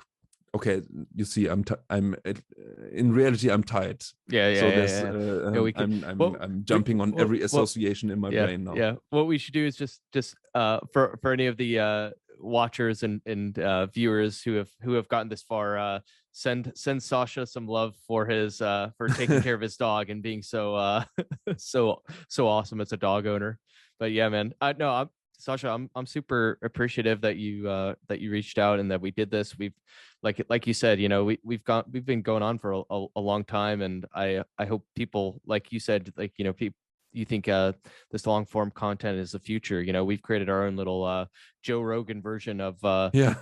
knowledge management. So yeah, I really enjoyed this, and I guess we'll see how the viewers liked it. If they like it, they can leave a comment. But I would love to do another one on another topic, or even like Luhmann stuff or intellectual stuff in the future. So yeah, I'm down to it. So we didn't even touch the questions by the Reddit folks and the Zettelkasten folks. Yes, yeah. So there's a lot of things to talk about. Yes, for sure. Yeah. I think we probably brushed upon those questions, and they probably heard some of it. But yeah, maybe we could do that next time. I'm love to talk anything and everything related to this field. Even more like intellectual sociology, philosophy stuff, Luhmann stuff. Sounds like you've done a lot of reading in that area too. So so yeah, I'll let you go. I know it's late over there, and yeah, we can